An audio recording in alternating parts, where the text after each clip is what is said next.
tutup dulu video. Aku tutup dulu video. Okey, dah. Okey. Cool. Dapat dengar tak suara aku? Dengar. Okey, Lek. Dia dah dapat. Clear. Alright, kita dah on air sebenarnya.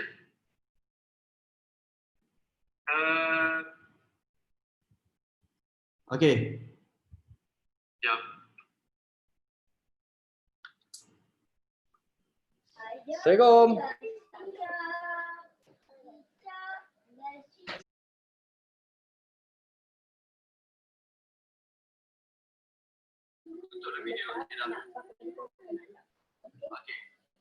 Okey.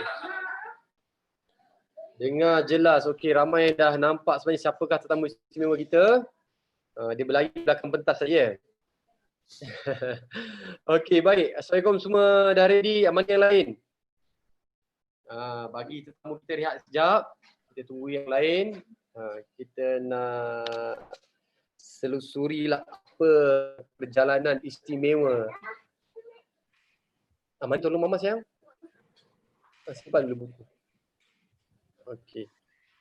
Sempat makan tak korang? Lunch? Oh, dia macam tu. Alhamdulillah. Okey. Saya sangat yakin you guys yang mana tempat masak tu dah boleh makan lah. Saya syukur alhamdulillah isteri saya tolong. Dia beri bantuan kepada saya boleh berseminar ni. Dia masak sedap untuk anak-anak. Okey. Ready dah? Okey. Sempat makan roti? Tak apa, insyaAllah. Hari ni awak makan roti, esok lusa Allah limpah ruahkan rezeki awak jadi jutawan dermawan ahli syurga. Dengan apa, blender semua masuk kat sini tak apa. Okey. Zana, Nur Haswana, Junaida, Tim Osman, apa khabar? Alhamdulillah, masak memang simple. Tak apa, yang penting sihat, syukur rezeki. Macam mana nak daftar? Sudahlan, tolong bagi link pada Sudahlan. Okey, ada yang dah daftar? Saya tak sempat tanya tim tadi, tapi dengarnya sistem tadi menderu-deru orang masuk di www.hidupmagic.com. HIDUPMAGIK.com. Hidup Magic. Ramai yang dah daftar, tahniah. InsyaAllah kita jumpa pada 2 dan 3 Mei. Yang mana puasa Allah beri aku pula. Okey, yang mana puasa sama berpuasa. Semoga Allah limpah ruahkan rezeki. Nanti buka doakan kami juga ya. Bolehlah tumpang-tumpang pada orang baik ni kan. Okay. Hai. Kucing duduk sibuk nak panjat atas meja. No. Okey, alhamdulillah daftar seminar untuk menggigil tangan menaik nak berebut tempat seri pertama. Tahniah Nush. Dah berjaya dah daftar? Daftar untuk 6 orang. Masya Allah. Tahniah. Oh, lagu. Itu ada lagu Mata Hati. Baik. Jom, mana yang lain? Assalamualaikum. Ya, selamat sesi petang. Abang rasa Koko kena duduk luar bang. Nanti Koko kan cepat. Nak ambil sikit kan? Super tak luar. Saya ada keluarga, ada anak-anak, ada kucing. Jaga. Tu dah bangun dah, seekor lagi. Bawa dia keluar. Dia orang kucing semua tidur kat luar. Okay, alhamdulillah. Baik, saya nak berkongsi pada mereka yang terlepas sesi pagi. Sebenarnya tadi kita dapat pengumuman satu berita yang cukup luar biasa. Kalau dapat tim kita kongsikan ataupun Alif kongsikan slide tadi tu, bahawasanya pada 2 dan 3 Mei nanti kita akan adakan satu seminar istimewa bersama dengan Pak Nas. 2 hari dan kita akan ada satu sesi pukul 4.30 pagi bertahajud bersama dengan Pak Nas. Sesi itu sangat luar biasa. Clash dengan seminar Fun and Evo online. Okey, tak apa. Nanti kita bincang dengan Fun and Evo. Jadi Tuan Fadi ada. Clash ya, 2 dan 3 hari bulan. Baik, jom. Siapa? Baik-baik nak. Siapa? Nanti keluarkan dia tutup pintu. Kira makan dah. Okey, seminar ni lain sikit. Seminar ni dengan ada kucing lah, dengan ada anak-anak semua kan. Harap semua faham ya. Tuan Haji nak bertanya kelas kedua ni sama konten sama macam kelas magnet rezeki. Saya rasa akan ada, tapi sebab magnet rezeki pun banyak lagi Pak Nas tak kongsi. Pak Nas ada berapa ratus jurus yang dikongsikan, itu saya rasa hanya sampai 7 jurus je.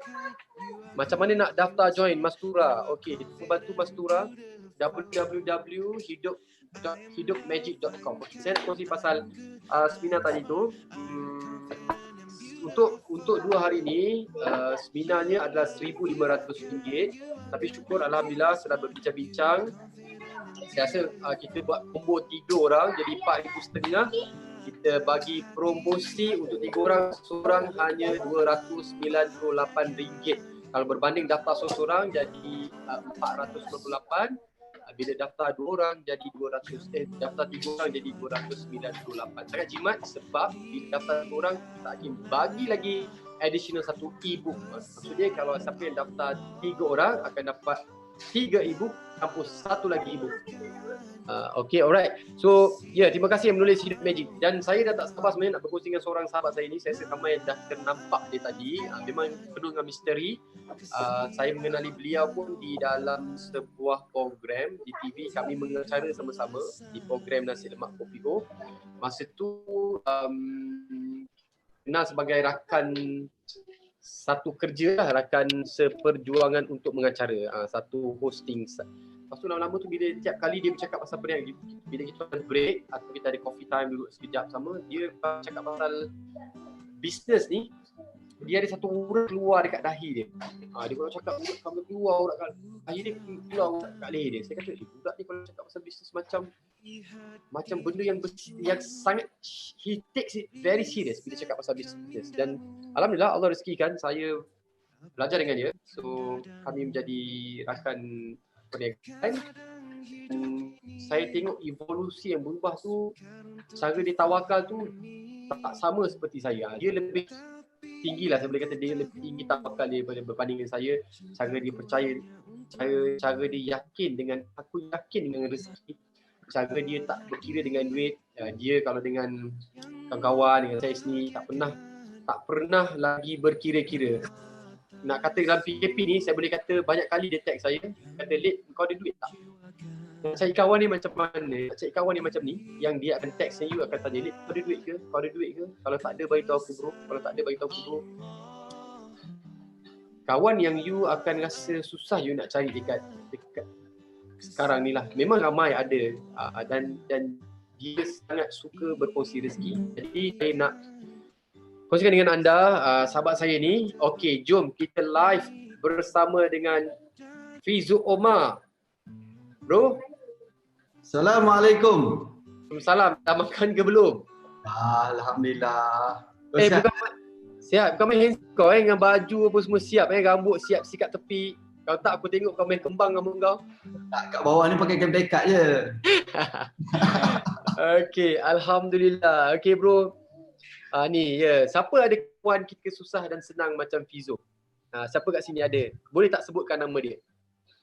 Jadi kalau anda sebutkan, kita nak doakan orang-orang yang macam ni, kawan yang sentiasa ingat kita time susah dan senang. Kau pun banyak bantu aku, Lid. Kau Allah banyak belajar dengan kau sebenarnya. Masya-Allah. Okey bro, macam ni bro. Okey. Lagu kat belakang tu buat aku rasa nak goyang badan. Okey bro. Lagu kat belakang lagu Mata Hati, lagu Bonda. Ya, lagu Izzat. Lagu Izzat. Kita belum launch lagi. Okey, jadi bro macam ni.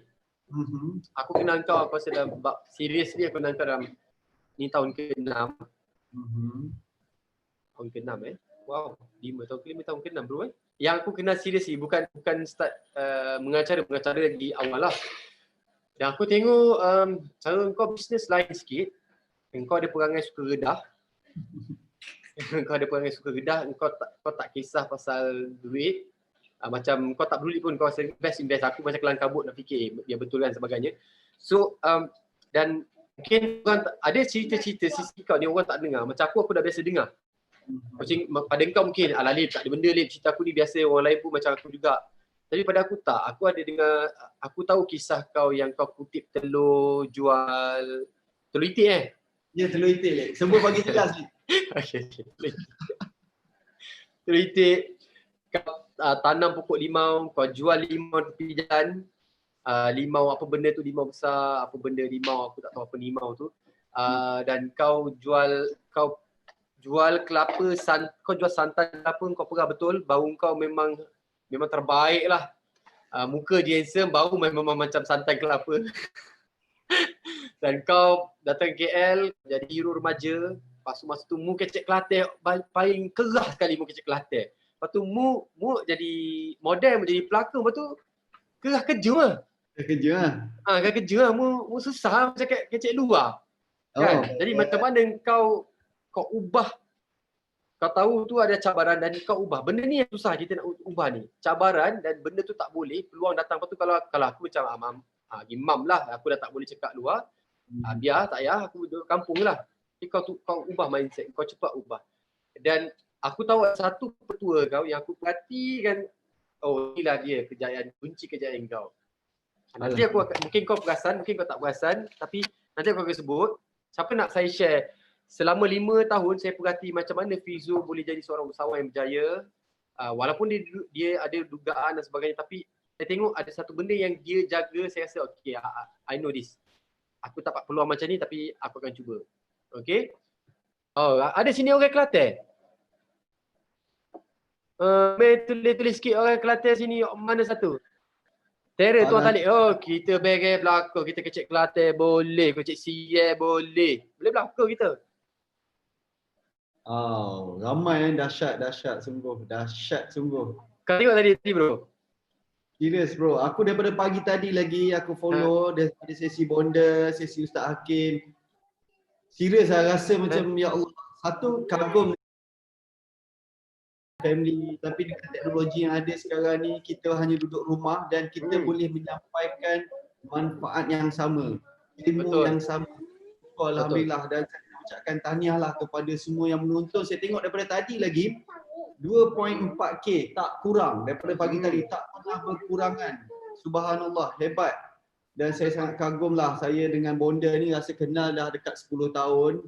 Setiap kali dengan bonda bercakap, rasa macam baru kenal. Sebab ada je benda baru Ada je benda baru.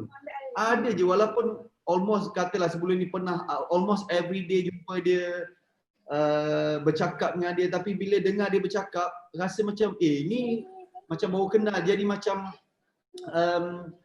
looking forward tau nak dengar apa lagi dia cakap. So saya ucapkan tahniah kepada semua yang menonton dan juga sesi bersama Ustaz Hakim tadi. Ya Allah, bestnya. Best kan Ustaz Hakim tu. Saya rasa saya patut jadi audience tau, tak patut berada di atas pentas, di atas pentas. Jangan macam tu. Aku share sikit something lah. Mungkin kau tak tahu, aku pergi Google tadi, rasakan kau. Okey. Ni boleh nampak ke? Kau nampak tak? Sorry bro, aku kutip dia kat Facebook, kat Google. Itu sebelah Those Days Memory. Oh, Those Days Memory. Ni tokek jual burger tepi jalan. Barang selebriti mahal-mahal apa terkenal jual burger tepi jalan. Nanti kita tengok. Lepas tu bangkit bila bankrupt pada satu buku bestseller. Lepas tu ini baru-baru ni, subhanallah, sekejap. Ni kau dapat award Malaysia Top Achievers 2019. Okey, sekejap. Okey. Rasa kecil je bila tengok balik kan semua ni. Ya Allah. Ni kita bongkar gambar family Fizo. Ini antara yang saya katakan kenapa Fizo rezeki dia melimpah ruah. Hidup dia saya rasa berkat sebab gambar ini. Allah. Dia mengingatkan balik lah. Allah, aku tengok pun. Tu arwah ayah Fizo. Alhamdulillah. Gambar tak jelas. Okey, baik. So bro. Yes. Ini ada satu gambar yang aku tengok pun kadang nak titik air mata. Dalam masa tak sampai berapa hari kita pergi haji. Aku rasa macam betul ke kau tanya aku nak pergi haji waktu kita solat asar? Kau toleh-toleh cakap, Lip, kau nak pergi haji tak? Cakap, aku otak logik cakap, kau ingat ni pergi fun fair yang kau nak ajak aku. Kau ingat haji tu belakang rumah aku je, naik motor 2 orang sampai. Tapi bro, ada sesuatu yang okay. Jadi bro, ada sesuatu pengalaman yang di dalam haji ni yang telah berlaku disaksikan oleh kau, aku sendiri, yang sahabat kita, Syam, footballer, dan aku rasa benda ni sangat close dengan kau. Okay bro, mungkin boleh kau kongsi sikit lah. Baik. Sampai macam Sebelum mana? tu Assalamualaikum cik, tak boleh salah. Assalamualaikum kepada semua, apa khabar semua. By the way, tadi Ustaz Hakim, thank you very much. Saya banyak belajar. Sebelum saya mulakan lah apa yang saya nak share hari ni, tadi Ustaz Hakim share banyak benda sangat, dan apa yang Bonda share, apa yang Ustaz Hakim share tu saya cuba nak relate balik dengan saya ni bukan seorang speaker yang hebat. Saya bukan seorang jutawan yang berjaya macam kita tengok jutawan-jutawan lain. Tapi Alhamdulillah mungkin Allah mengizinkan perjalanan saya ni, saya jumpa macam-macam dan saya belajar macam-macam. So if you don't mind, saya bukan seorang speaker hebat untuk saya nak kongsikan, tapi mungkin sedikit sebanyak boleh belajar something lah. Tapi Lip, yang tadi Ustaz Hakim share nombor 9 tu macam kena dengan aku lah Lip. Yang mana tu bro? Kau tak ambil note Cik?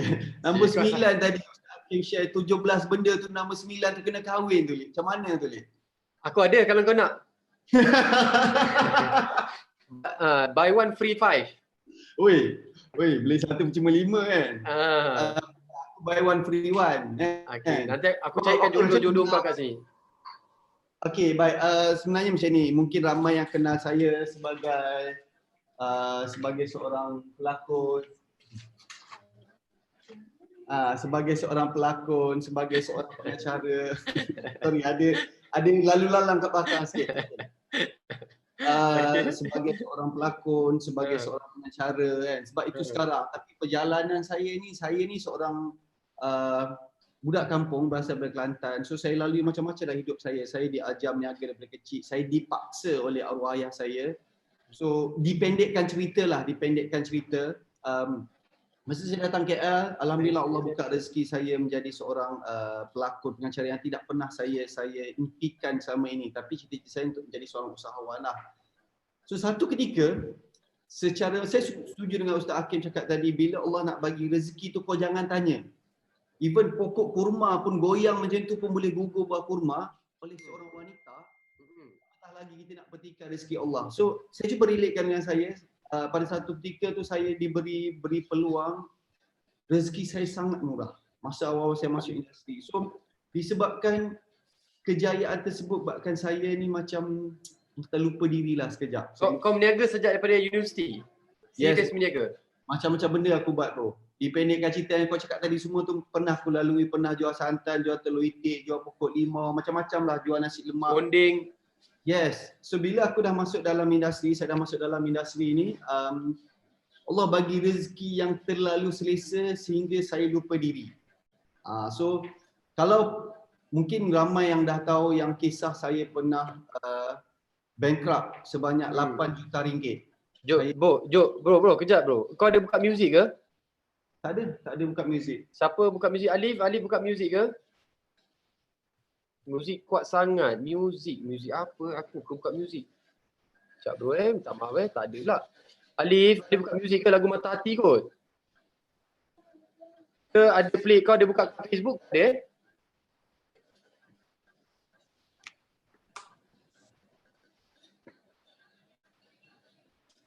Hello? Okay. Teruskan bro, teruskan. It's okay. Sorry, sebab banyak komen tak dengar. Okay, baik. Okay, teruskan. Dia nak dengar. Aku dapat mesej yang kata tu tadi dekat Facebook dia lag sikit, dia lambat sikit. Fizo kuat sikit mic. Fizo aku dengar je. Mic. Okay, boleh pakai earphone. Tak ada dah. Okay bro, clear dah. Alhamdulillah. Ya, sebelum kita teruskan, okey, suara saya boleh dengar ke? Aku dengar so far. Dah banyak macam-macam benda dah bawa keluar ni. Perlu saya pakai ni tak? Tak payah kot. Okey ke? Okey je, dia orang kata okey je. Teruskan. Okey, baik. Okey, so boleh saya teruskan Yukiko Chan, no music. Ansyah Zamizi. Clear. Alhamdulillah. Siti Hasiah kata okey. Niza sangat kata no, clear, no music. Okey. Okey, Proceed. baik. So bila satu tahap saya Allah bagi rezeki bahkan saya ni, dan saya diuji oleh Allah SWT, dia istilah bukan ditipu lah sebenarnya. Okey, dipendekkan cerita, nama saya dipergunakan oleh hamba Allah ni, dan saya tahu-tahu nama saya terlibat dengan hutang berjumlah 8 juta ringgit. Dan disebabkan itu saya diisytiharkan bankrupt. Ketika usia saya awal 20-an, 20, 24, 25 macam itulah. So masa tu terus terang saya cakap hidup saya macam tak ada arah tuju tau. Bayangkan, yalah kita bila Allah bagi rezeki sebagai orang yang dikenali. So bila keluar cerita-cerita macam ni, dia punya impact pun besar. So saya sangat down dan keluarlah macam-macam cerita, difitnah itu ini semua. Sehinggalah saya hampir setahun saya tak bekerja tau. Saya tak bekerja, saya tak boleh terima kenyataan. Saya down, saya depressed. Dan saya mula mencari. Masa tu kau dah berlakon dah? Dah. Masa tu aku dah berlakon, masa tu dah sangat well known lah. Selepas few years in career, alhamdulillah, that's why Allah bagi rezeki lebih tu buat lupa diri sekali Allah hantar ujian. Itu yang aku dapat lah. Okay, baik. So dalam masa preparation untuk saya terpaksa prepare untuk bankrupt. Sebab saya tak boleh bayar. Dan saya tak tahu macam mana nak uruskan. Saya nak ambil lawyer, masa tu duit pun tak cukup apa semua. So saya prepare diri saya untuk bankrupt. Mentally. So dalam masa saya tengah down tu, saya mula mencari tau. Saya mula mencari dan Allah hantarkan seorang demi seorang untuk mengubah hidup saya. Sehinggalah saya jumpa satu orang ni, dia kata apa tau? Of course lah, sejujurnya saya tak boleh terima, saya marah, saya dendam dengan orang tersebut. Tapi seorang hamba Allah ni bagi tahu saya, dia ni ustaz tau, dia ni rempit lah. Just nak cerita lah, saya dulu memang sekarang pun saya suka bawa motor. So bawa motor, saya pernah bawa motor seorang pergi sampai ke Thailand, tak balik. Kononnya nak bawa diri, nak lari pada masalah, tapi masalah tu tak pernah hilang. Sehingga satu hari tu tengah bawa motor jumpa seorang hamba Allah ni, ustaz ni, dia pun kaki rempit juga, semua layan corner apa semua. Dia kata, apa masalah kau sebenarnya? So saya cerita, kata kau tak akan berjaya selagi kau tak maafkan orang ni. Kau kena padamkan semua. Cakap, tak boleh ustaz. Saya bankrupt tau, 8 juta. Saya rasa sampai mati saya tak boleh settle masalah saya. Tak, kau kena faham. Istilah kau maafkan orang ni, ibarat kau pecahkan satu wall. Dinding yang besar dalam diri kau ni, kau pecahkan dan baru kau jumpa jalan. Pertama. Yang kedua, dia kata, kau kena syarat nak kaya, syarat nak berjaya, kau jayakan orang lain dulu. Kau kayakan orang lain dulu. Okey. Kau jangan bertikai daripada mana rezeki Allah nak bagi. Kau punya hutang 8 juta tu urusan kecil je pada Allah. Sikit je. Kau je rasa benda tu besar. So kau buat apa yang aku cakap ni dulu.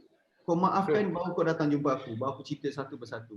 Sorry bro, orang lain sibuk jadi jutawan. Kau belum apa dah Betul. Jutawan Aku- tapi Aku start mula-mula drama ni dah bankrupt dulu dah. dah negatif dah. Dah negatif. Alhamdulillah. Tapi negatif itulah yang membawa aku ke sini hari ni. Okey. So, bila tu itulah yang aku mula belajar muhasabah diri, dan daripada situlah saya mula buang ego saya sebagai seorang selebriti. Dia adalah sombong dia sikit kan. Dan saya mula mencari, saya tak nampak salah orang, saya mula cari apa silap kita. Apa silap kita. So sebenarnya saya realise masa Allah bagi rezeki yang banyak pada saya tu, saya lupa saya tidak bayar zakat. Saya kedekut untuk bersedekah. Saya ni rasa saya seorang anak yang baik tau. Saya jaga mak saya jaga keluarga saya. Tapi sebenarnya ialah hablum minnas, hablum minallah.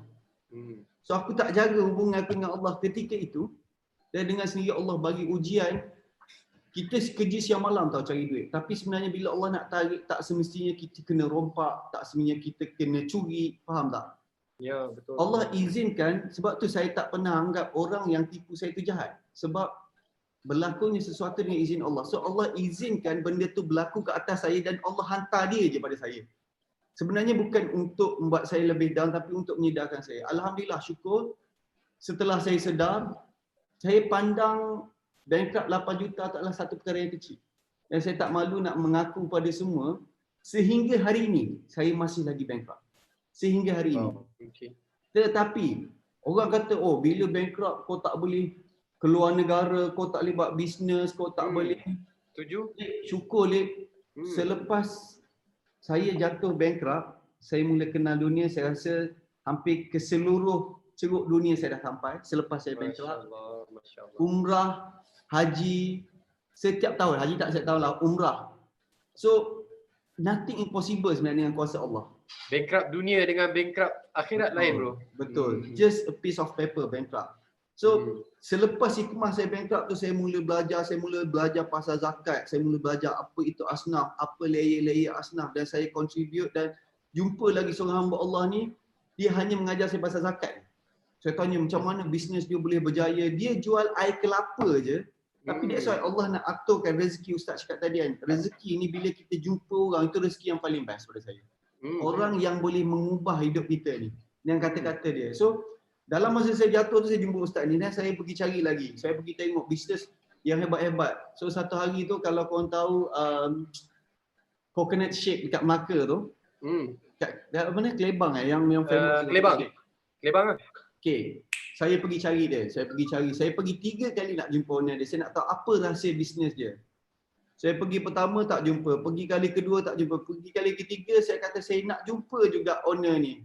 So budak tu kata, oh owner ni tak ada Cik Fizo. Dia kata dia sibuk. Last kali mungkin owner dia nampak saya ni bersungguh-sungguh.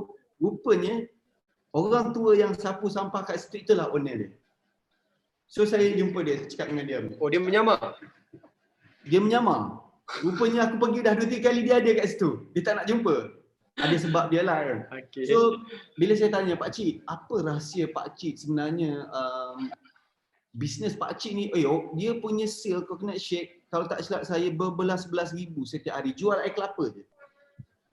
So apa yang dia cakap dengan saya, cakap okay kalau nak rahsia, okay saya boleh bagi resepi, saya pakai kelapa macam ni, aiskrim macam ni, blender kat rumah saya belakang tu satu gudang, blender semua dah rosak. Maksudnya pakai rosak simpan tu, terlalu banyak. Dia tunjuk semua jenis. Okay nanti Fizo boleh meniaga. Cakap saya bukan nak resepi, saya nak tahu rahsia di sebalik. Macam mana boleh ramai. So dia cerita lah dengan saya. Boleh saya share semua ya? Sila. Dia cerita dengan saya apa tahu, dia cakap dulu dia ni askar. So bila pencen, dia dapat duit seketul. Saya tak ingat jumlah, tapi jumlah yang banyak. So satu hari dia bawa balik duit tu ke rumah. Okay, kebetulan masa tu nak raya, nak puasa ke nak raya saya tak ingat. So dia tengah fikir apa benda dia nak buat ni, nak teruskan selepas pencen ni. Okay. Sekali dia balik rumah dia dimasuk pencuri, habis duit tu kena curi. Habis. So dia lost. So apa yang dia buat, dia dah tak ada duit langsung sebab dia buat keluar cash semua. Dia pergi jumpa seorang hamba Allah ni, dia minta pinjam 2,000 untuk dia mulakan bisnes. Dan dia cadang ni nak jual air kelapa di tepi jalan. Allahuakbar. Hamba Allah ni bagi duit kat dia, kau ambil lah duit ni, kau tak perlu bayar balik dengan syarat. Setiap keuntungan yang kau dapat ni kau pergi bayar zakat. Itu janji. Itu syarat dia? Syarat dia. So dia kata okey, aku bayar zakat. So dia belajar 2.5%. So hamba Allah ni Pak Cik ni juga bagi tahu saya, selepas dia ambil duit 2,000 tu, setiap hari daripada keuntungan dia, dia pergi bayar zakat. Setiap hari. Never miss. Setiap hari dia ambil 2.5, dia pergi bayar zakat. Dia tengok kuasa Allah ni daripada kedai di tepi jalan, orang beratus sepanjang-panjangnya, beratus sebab nak beli air kelapa yang tak ada special apa pun. Dan sehinggalah sekarang. So, moral of the story dia cakap dengan saya, Fizo, saya tak boleh ajar pasal bisnes, tapi kalau kau nak betul-betul rezeki daripada Allah, kau jagalah zakat. Itu je lesson yang aku dapat. So relate lah dengan apa dia kena rompak. Saya melibatkan documentation, tahu-tahu saya sangkut dalam 8 juta, so isu yang sama. So banyaklah benda yang saya belajar. Alhamdulillah lepas saya jatuh, saya belajar mula muhasabah diri, saya mula berdisiplin dengan zakat saya mula bersedekah, saya mula tidak sombong dengan manusia, dengan makhluk-makhluk Allah yang lain. Alhamdulillah rezeki saya bertambah-tambah, subhanallah. Betul lah, saya sangat setuju dengan apa Ustaz Hakim cakap. Saya bukan seorang jutawan, tetapi bila kita berada dalam hakul yakin rezeki Allah ni, Usaha kena ada, tetapi Masya Allah. sampai satu tahap kita malu nak terima rezeki daripada Allah. Kita tak buat apa-apa pun kita rasa tiba-tiba ya Allah banyaknya rezeki. Kan? Aku rasa kau pun sendiri explain. Kau sendiri lalui macam contoh macam baru-baru ni lah kita nak pergi haji kan. Tak ada duit tu bro. Kita orang plan je nak pergi haji. Kebetulan saya ni dilanda ujian lah. Rumah tangga saya gagal dipertahankan. Saya cakap dengan Talib, Lek, aku rasa kita nak pergi cari something lah. Jom kita pergi tabligh. Itu je asalnya.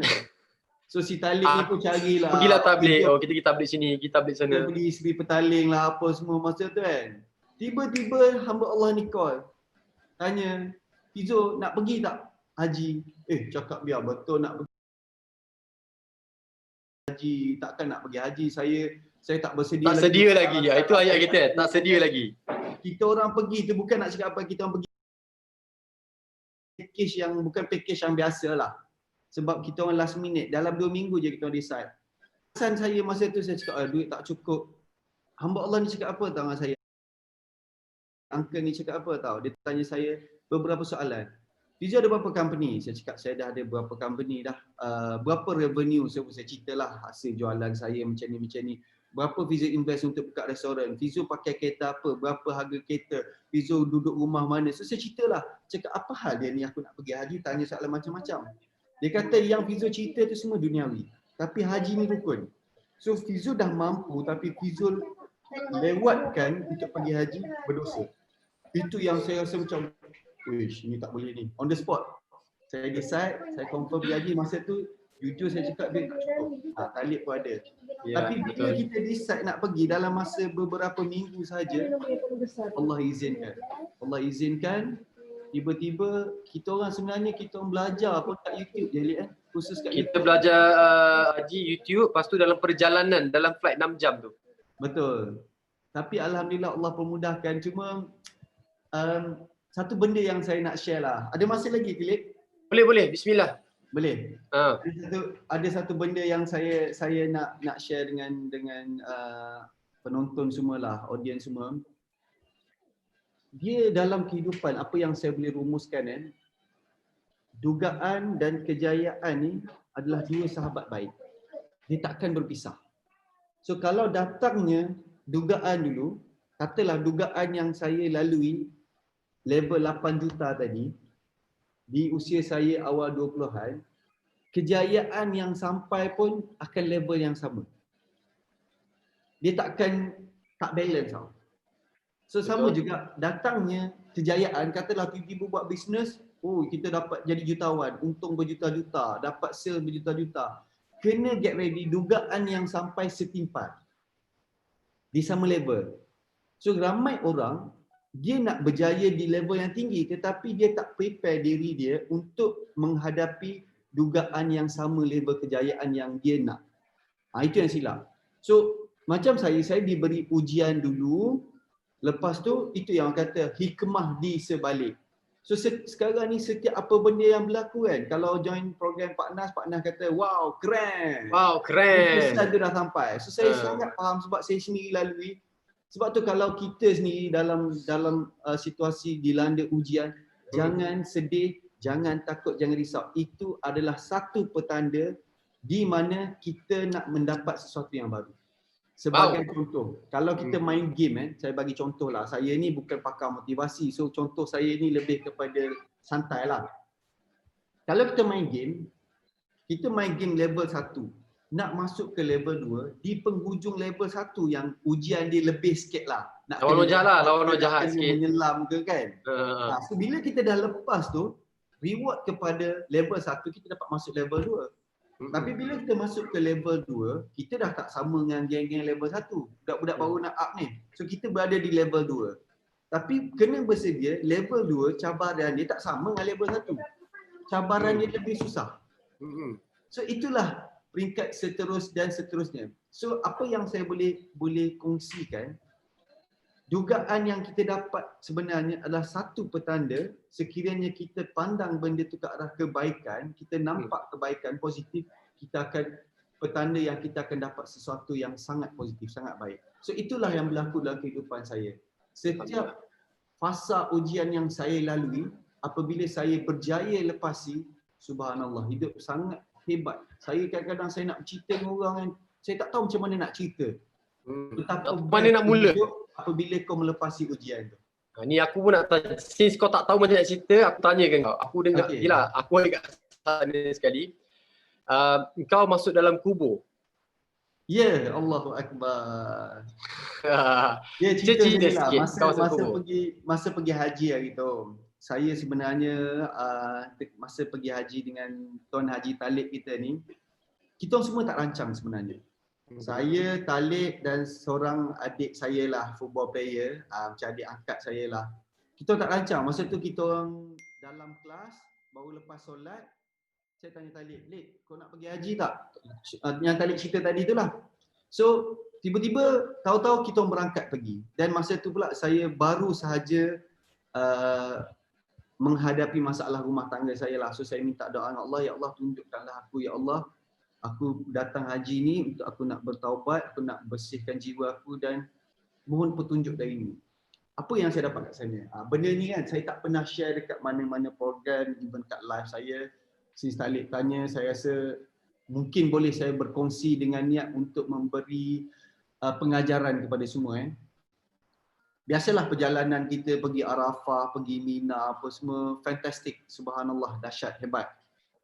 Selesai je haji, masa tu kita di Mekah lagi. Tiba-tiba masa tu lepas solat Zuhur, ada seorang ustaz mutawif ni, kawan saya ni dia ajak, Fizo nak join tak? Ada seorang jenazah meninggal dan jom kita pergi ziarah. So kita pun tak ada buat apa, lepas dah settle dah semua. So kita orang pun naiklah kereta daripada Mekah tu keluar pergi tempat menguruskan jenazah. Ini boleh ke saya cerita pasal benda ni? Semua okey ke? Boleh, bismillah. Boleh kan?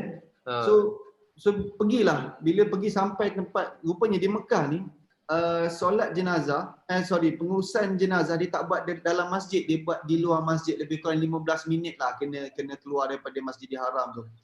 So sampai sana, rezeki kita orang, saya bersama dengan Talib semua, yang Pak Arak yang mandikan jenazah tu dia panggil kita orang masuk, minta tolong dia, bantu dia untuk uruskan jenazah. So saya cakap, Lip, ni rezeki kita ni Lip. So masuk, uruskan jenazah, mandikan, siap kafankan jenazah apa semua. Lepas tu tiba-tiba dia kata, dia suruh kita orang escort jenazah. Kebetulan jenazah tu orang Malaysia. Okay. Naik van jenazah tu sekali, masuklah dalam Masjidil Haram. So bayangkan dekat Mekah ni, kalau musim haji ke bila-bila musim, kalau ada jenazah yang meninggal, orang berebut nak usung jenazah tu ibarat orang tengah bagi duit tau. Ibarat macam tu lah orang berebut. Dan saya difahamkan ganjaran pahala tu sebesar-besar gunung Uhud. Difahamkan. So nanti nak kena check dengan Ustaz Hakim lah. So kita orang dapat usul jenazah tu pergi dan pertama kalinya kita pergi Mekah ni kita dapat solat betul-betul bakal imam kerana yang menguruskan jenazah tu kita orang dianggap macam family lah yang bawa jenazah sebab dia pergi dia tak ada family kat sana. So kita uruskan jenazah, dapat solat bakal imam semua, solat jenazah semua dan kita angkat jenazah tu pergi ke kubur. So bila bawa nak pergi ke kubur, rezeki lagi sekali. Okey, untuk pengetahuan semua, jenazah ni, arwah ni, dia meninggal selepas waktu maghrib, selepas settle haji semua dan dia meninggal betul-betul depan Kaabah. Betul-betul depan Kaabah. Kalau yang siapa yang pernah pergi haji mungkin tahu, nak solat depan Kaabah di musim haji ni at least kita kena masuk saya rasa 3-4 jam sebelum azan. So dia dapat waktu maghrib, solat depan Kaabah tu satu rezeki dah. Lepas tu dia tak ada sakit apa-apa. Ni mengikut kawan dia cerita lah. Dia bangun-bangun lepas solat tu, dia nak pergi ke Kaabah, cakap kawan dia nak pergi Kaabah kejap. Dia tumbang betul-betul menghadap Kaabah, dia jatuh. Terus Allah ambil nyawa dia kat situ. So cakap, mulianya arwah ni kan. So bila saya menguruskan jenazah dia sangat perfect. Sampailah kita usun jenazah dia bawa ke kubur, nak dijadikan cerita, sepatutnya disemandikan di kubur di luar Mekah. Tetapi apalah isu masa tu penuh ke apa, dia dapat disemandikan di dalam, masih lagi di dalam tanah haram. Rezeki dia. Dan kubur tu bersama dengan para syuhada. Kubur, saya tak ingat apa nama kubur tu. So, bawa pergi ke situ, sampai dekat kubur pula, tiba-tiba kita dah usul jenazah, punyalah ramai kat situ, ada seorang Allah ni, Pak Arab ni, dia suruh saya masuk dalam kubur tu. Saya tengok Talib, dia macam perasaan macam takut pun ada, macam betul ke tidak kan. Masuk dalam kubur tu. Rupanya kubur dekat Mekah ni, kalau saya nak share, dia bukan kubur tau, dia kubur lah, tapi dia bukan macam kubur kita, kubur Dia kita. bilik. Di sana macam bilik. Dia ada bata konkrit dalam sama 7 kaki tapi dia lebar. So sebenarnya satu liang lahat tu dia boleh masuk 3 orang. Sekaligus. And then selepas beberapa bulan, sebab dia macam sini dia timbus dengan tanah balik, sana tutup dengan penutup konkrit tu. Selepas beberapa bulan buka balik penutup konkrit tu, mayat dah reput, dah tinggal tulang tu yang dia letak bawah tanah dan dia masuk lagi. Dia recycle lah. So saya berada dalam tu, sudah selesai semua, keluar.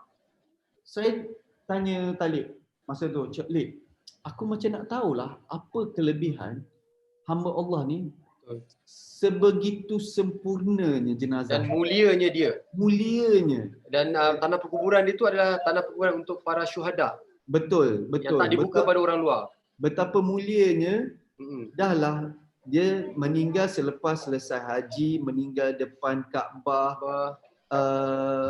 Tanah perkuburan yang nak cakap macam mana. So saya pun mula mencari. Cakap, Lip, jom balik ni. Kebetulan masa tu saya ada ambil gambar untuk dengan niat untuk nak kongsi dengan keluarga-keluarga dia lah, anak-anak dia semua nak tengok. So balik saya mencari keluarga dia. So balik saya teruskan misi. Dah balik Malaysia ni teruskan misi dengan Talib, pergilah jumpa keluarga dia. Saya just nak tahu kenapa mulia sangat. Okey.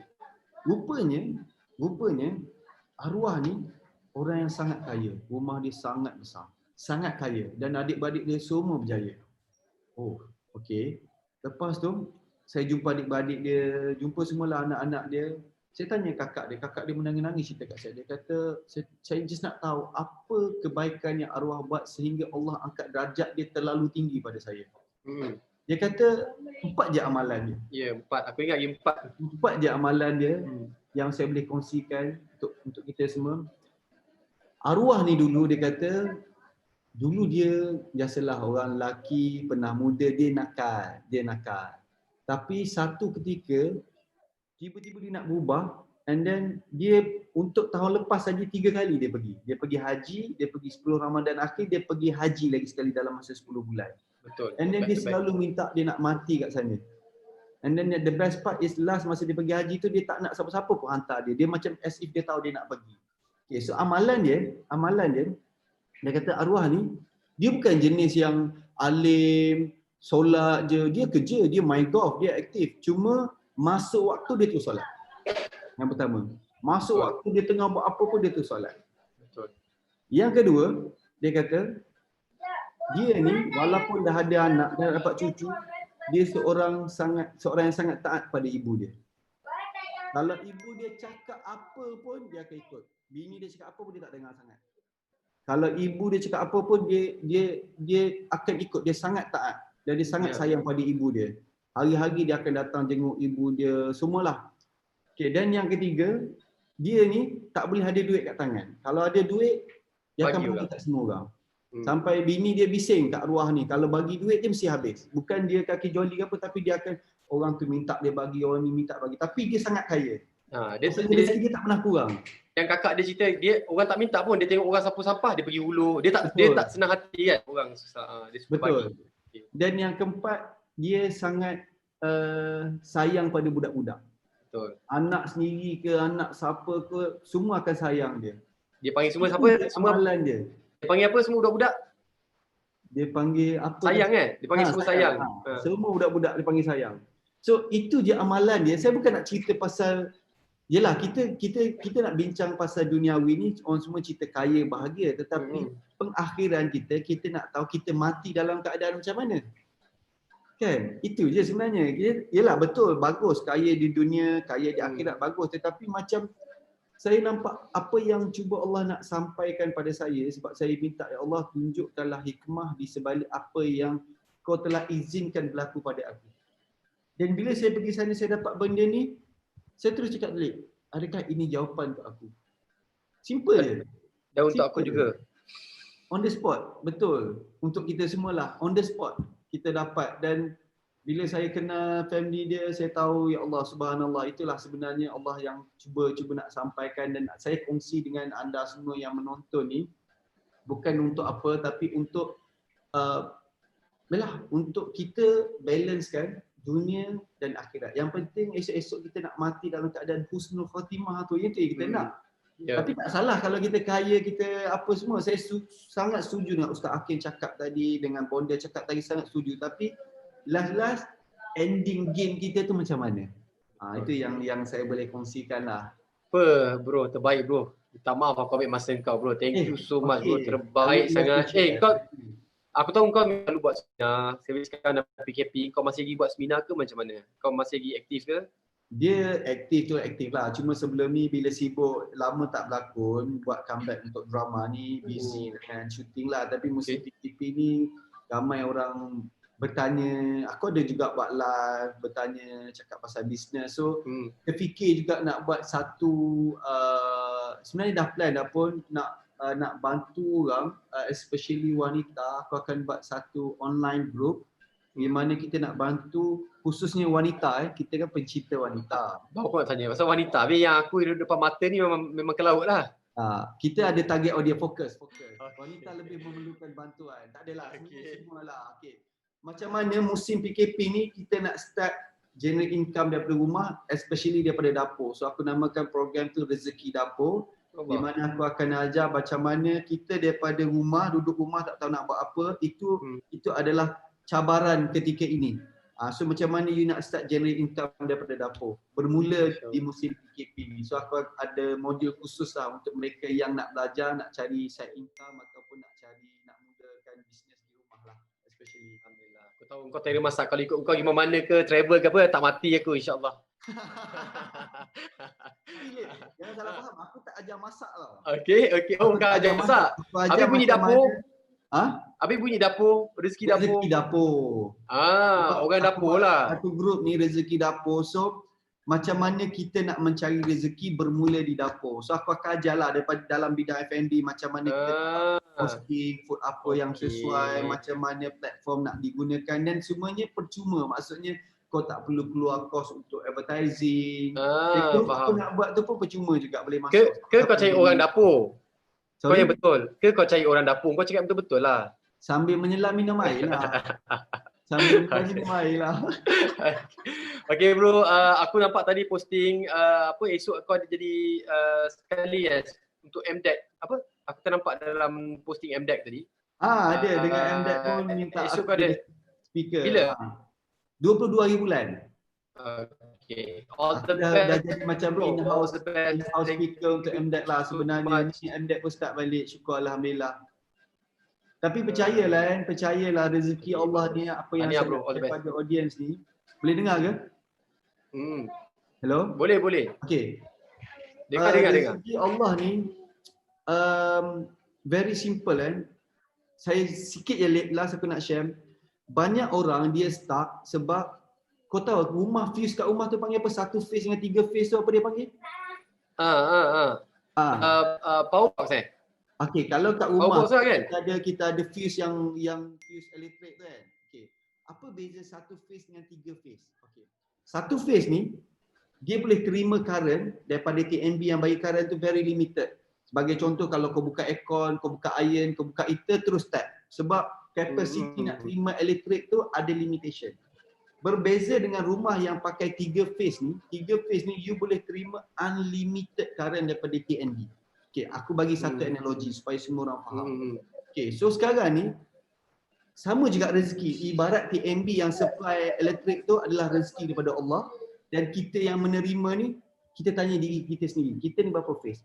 Kalau kita satu phase, sebab tu rezeki kita tu sempit. Allah banyak rezeki. Allah tak pernah cakap, rezeki untuk rakyat Malaysia tahun ni gawat. Tak pernah. Tak pernah ada istilah rezeki gawat macam mana orang kata ekonomi gawat. Sebab rezeki Allah ni terlalu luas. Sama juga TNB nak supply current ni, tak ada limit. Kau nak pakai berapa lip, kau pakai je lip. So, masalahnya, si penerima ni, phase dia tu tak cukup besar untuk nak terima sebesar-besar rezeki daripada Allah. So, saya nak simpulkan kita tak ready. Betul. Program hari ini adalah satu program untuk menukar phase tu. Kalau orang yang satu phase dengar, dia akan jadi 3 phase. So kau jangan cerita macam mana aku nak dapat tenaga elektrik yang banyak. Kau jangan cerita macam mana aku dapat rezeki yang banyak. Kau tukar dulu diri kau dulu, ready dulu. Okey, aku dah 3 phase. Dan kau ambil lah berapa banyak yang kau nak. So apa yang Ustaz share tadi, apa yang Bonda share adalah analogi simple pada saya adalah proses menukar daripada satu phase ke 3 phase. So bila kita dah ada 3 phase, walaupun rumah kau tak ada aircon, rumah kau tak ada air, janji elektrik tu kau boleh terima banyak dulu. Tapi ramai orang yang silap, banyakkan barang-barang elektrik dulu, beli aircon, beli ni dah tak boleh guna. Sebab nak terima tu tak cukup. So bila kita dah berada dalam 3 phase, saya percaya yang dalam ni semua adalah 3 phase. Dan saya sendiri akan membesarkan phase saya lagi lah, nak jadi 6 phase pula lepas ni insya-Allah. Wow, okey. Itu sajalah. 6 phase apa jangan. Thank you bro. Apa semua. InsyaAllah kita doakan kau berjaya, insyaAllah. Stay back. Kita nak sama dengan next speaker ni. Okay bro? Yes, of course. Baik. Aku nak stay, nak jadi audience pula ni. Thank you semua. Tu ramai nak join. Ramai nak join rezeki dapur, nak join rezeki dapur ya. Mana tahu jodoh kau kat sini kan? Manalah tahu Allah, kau tak ada benda lain je. Kau mesti nak jual aku je. Okey, baik. Thank you, baik. Assalamualaikum. Terima kasih semua. Bye. Baik, alhamdulillah tu dia Fizo. Saya kenal dia. Kalau duduk dengan dia tu, idea bisnes ni dia datang macam-macam. So antara yang dia selalu nasihatkan saya, Lip, yang paling penting adalah modal ilham. Itulah modal ilham tu, macam Ustaz Hakim pernah cakap, kalau kita jaga dengan Allah, kita jaga sentiasa jaga solat, Allah akan bagi ilham yang luar biasa. Okey, jom. Saya dah tak sabar dengan nak bersama dengan speaker ni, yang next speaker ni, sebab hari tu dia share secara teknikal. Sebenarnya saya tengok, saya duk perhatikan apa aktiviti kan. Dia ada banyak seminar, macam untuk hari ni dia bagi tahu kat saya, siapa yang stay back dengan Tuan Fadi, dia akan umumkan ada satu video teknik-teknik. You boleh download, you boleh dapatkan video tu di evolusi2020.com. Tapi sekejap lagi, nanti bagi Tuan Fadi masuk dulu, baru dia akan bagi link tersebut. Jadi you guys stay back. Kita akan pay attention pada Tuan Fadi. Are you ready? Tuan Fadi, are you here? Assalamualaikum. Waalaikumsalam. Oh, dia pakai baju batik pula. Handsome sangat. Alhamdulillah. Allah izin ada baju ni dalam almari. Tu yang ambil tu. Tak apa, pakai baju handsome. Saya agak ni kita sedap mata melihat menontonnya. Orangnya pun manis, syukur. Tuan Fadi. Ya.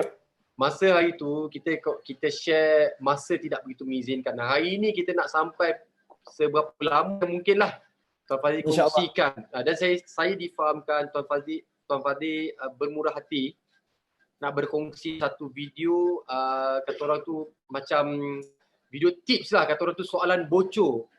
Siapa yang tak dapat nak pergi seminar dan tak ada masa, Tuan Fadi nak bagi percuma, betul? InsyaAllah, tengok keadaan, tengok aktif ke tak. Tengok aktif ke tidak. Korang tolong dah aktif. Sebab aku pun nak link ni. Dia bagi link ni separuh je kat aku. Aku harap apakan link sepenuh je. Tuan Fadi, haraplah saya doakan Tuan Fadi dilembutkan hati, kongsi link ni pada semua yang sedang live saya ni kan. Orang kata sebagai penganjur, jangan kata orang tu, belanjalah saya. Bagi kepada kawan-kawan kita semua. Okey Tuan Fadi, dipersilakan, saya nak Tuan Fadi bantu kita kongsikan seberapa banyak ilmu yang Tuan Fadi boleh kongsikan kita insya-Allah. InsyaAllah. Alright. Bismillahirrahmanirrahim. Syukur pada Allah SWT. Pertama sekali terima kasih kepada Haji Talib kita, Haji Fizu Omar kita. Alhamdulillah, sebenarnya waktu kami pergi haji tu dekat Arafah, kita duduk di di tempat yang sama sebenarnya dengan Tuan Haji Fizu, dengan Tuan Talib. Cuma tak sempat nak bertegur siapa masa tu. Saya ada jumpa nampak Tuan Fizo kita daripada belakang. Saya nak tegur tapi masa tu tengah hujan, orang tengah berdoa, jadi saya pun kata macam tak apalah, saya tak nak ganggu masa tu. Alhamdulillah. Allah izin. So alhamdulillah, sekali lagi apa khabar anda semua yang sedang live bersama-sama kita pada petang hari ni. Dah dipanggil satu hari insya-Allah. Okey.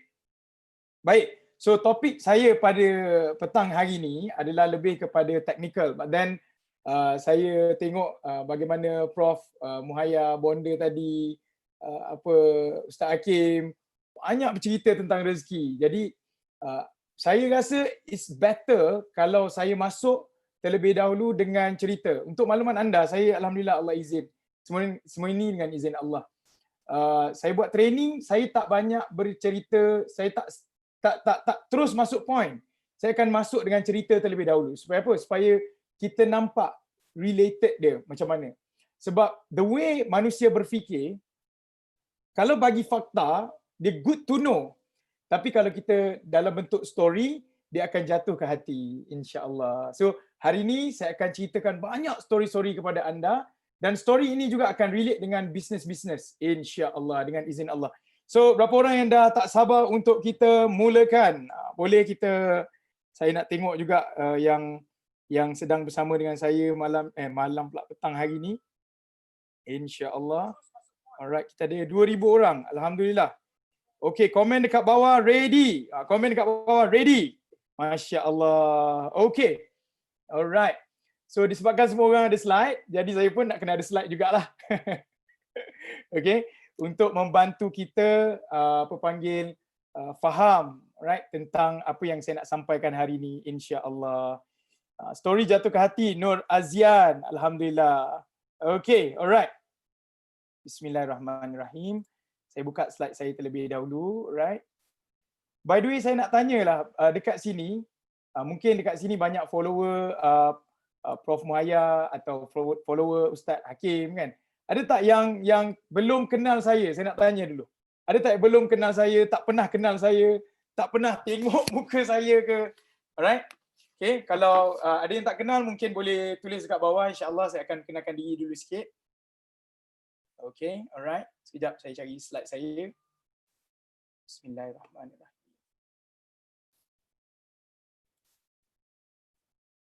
Okay, alright. Masya Allah, sahabat saya Tuan Zarid Effendi pun ada. Masya Allah, guru saya. Alhamdulillah, insya-Allah. Baik. So, adakah anda boleh melihat slide saya? Alright. Boleh tengok slide saya? Okay, so our topic for today saya namakan sebagai evolusi. Evolusi. Right? Evolusi hidup magic untuk rahsia tarik rezeki dan kekayaan. So sebab saya pun ada seminar evolusi ni. Saya buat satu seminar sebelum sahaja COVID-19 berlaku, saya buat satu seminar ni. Alhamdulillah ada 1,000 orang datang. So hari ni saya nak share juga apa konten seminar tu, and then kita akan belajar bagaimana untuk instead of magic sahaja, kita akan guna logic punya strategi juga, insya-Allah. Alright? Follow juga, alhamdulillah. Baik. Ingat ingat Tuan Fadi, ingat Ustaz Faturi, insya-Allah. Okey, baik. Bismillahirrahmanirrahim.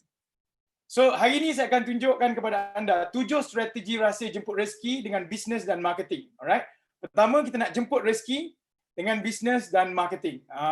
Okay, so that is my focus now. Matlamat saya very simple. Simple saja. Saya punya matlamat hari ini, habis saja kita punya seminar online kita. Orang, cepat-cepat solat. Ada yang mungkin belum solat lagi. Cepat-cepat makan tengah hari. Join kita punya training ni. Sebab apa? Sebab jika anda stay sehingga akhir webinar atau seminar ini, dengan izin Allah, anda akan tahu rahsia jemput rezeki dan kekayaan. Alright? Itu yang penting. Dan ni dia. Dan jika anda ada impian yang besar untuk anda capai, pendapatan yang besar, luar biasa untuk anda capai, anda boleh. Itu saya punya fokus saya untuk hari ini. Okay? Alright? Saya baru kena masa seminar Hidup Magic minggu lepas.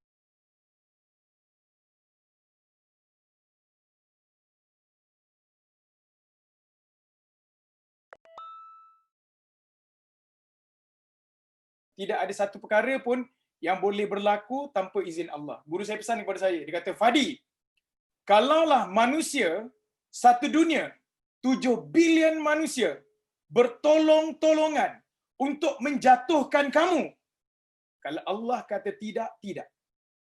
Kalau 7 bilion manusia, seluruh manusia dalam dunia ni bertolong-tolongan nak jatuhkan kita, kalau Allah kata tidak, tidak.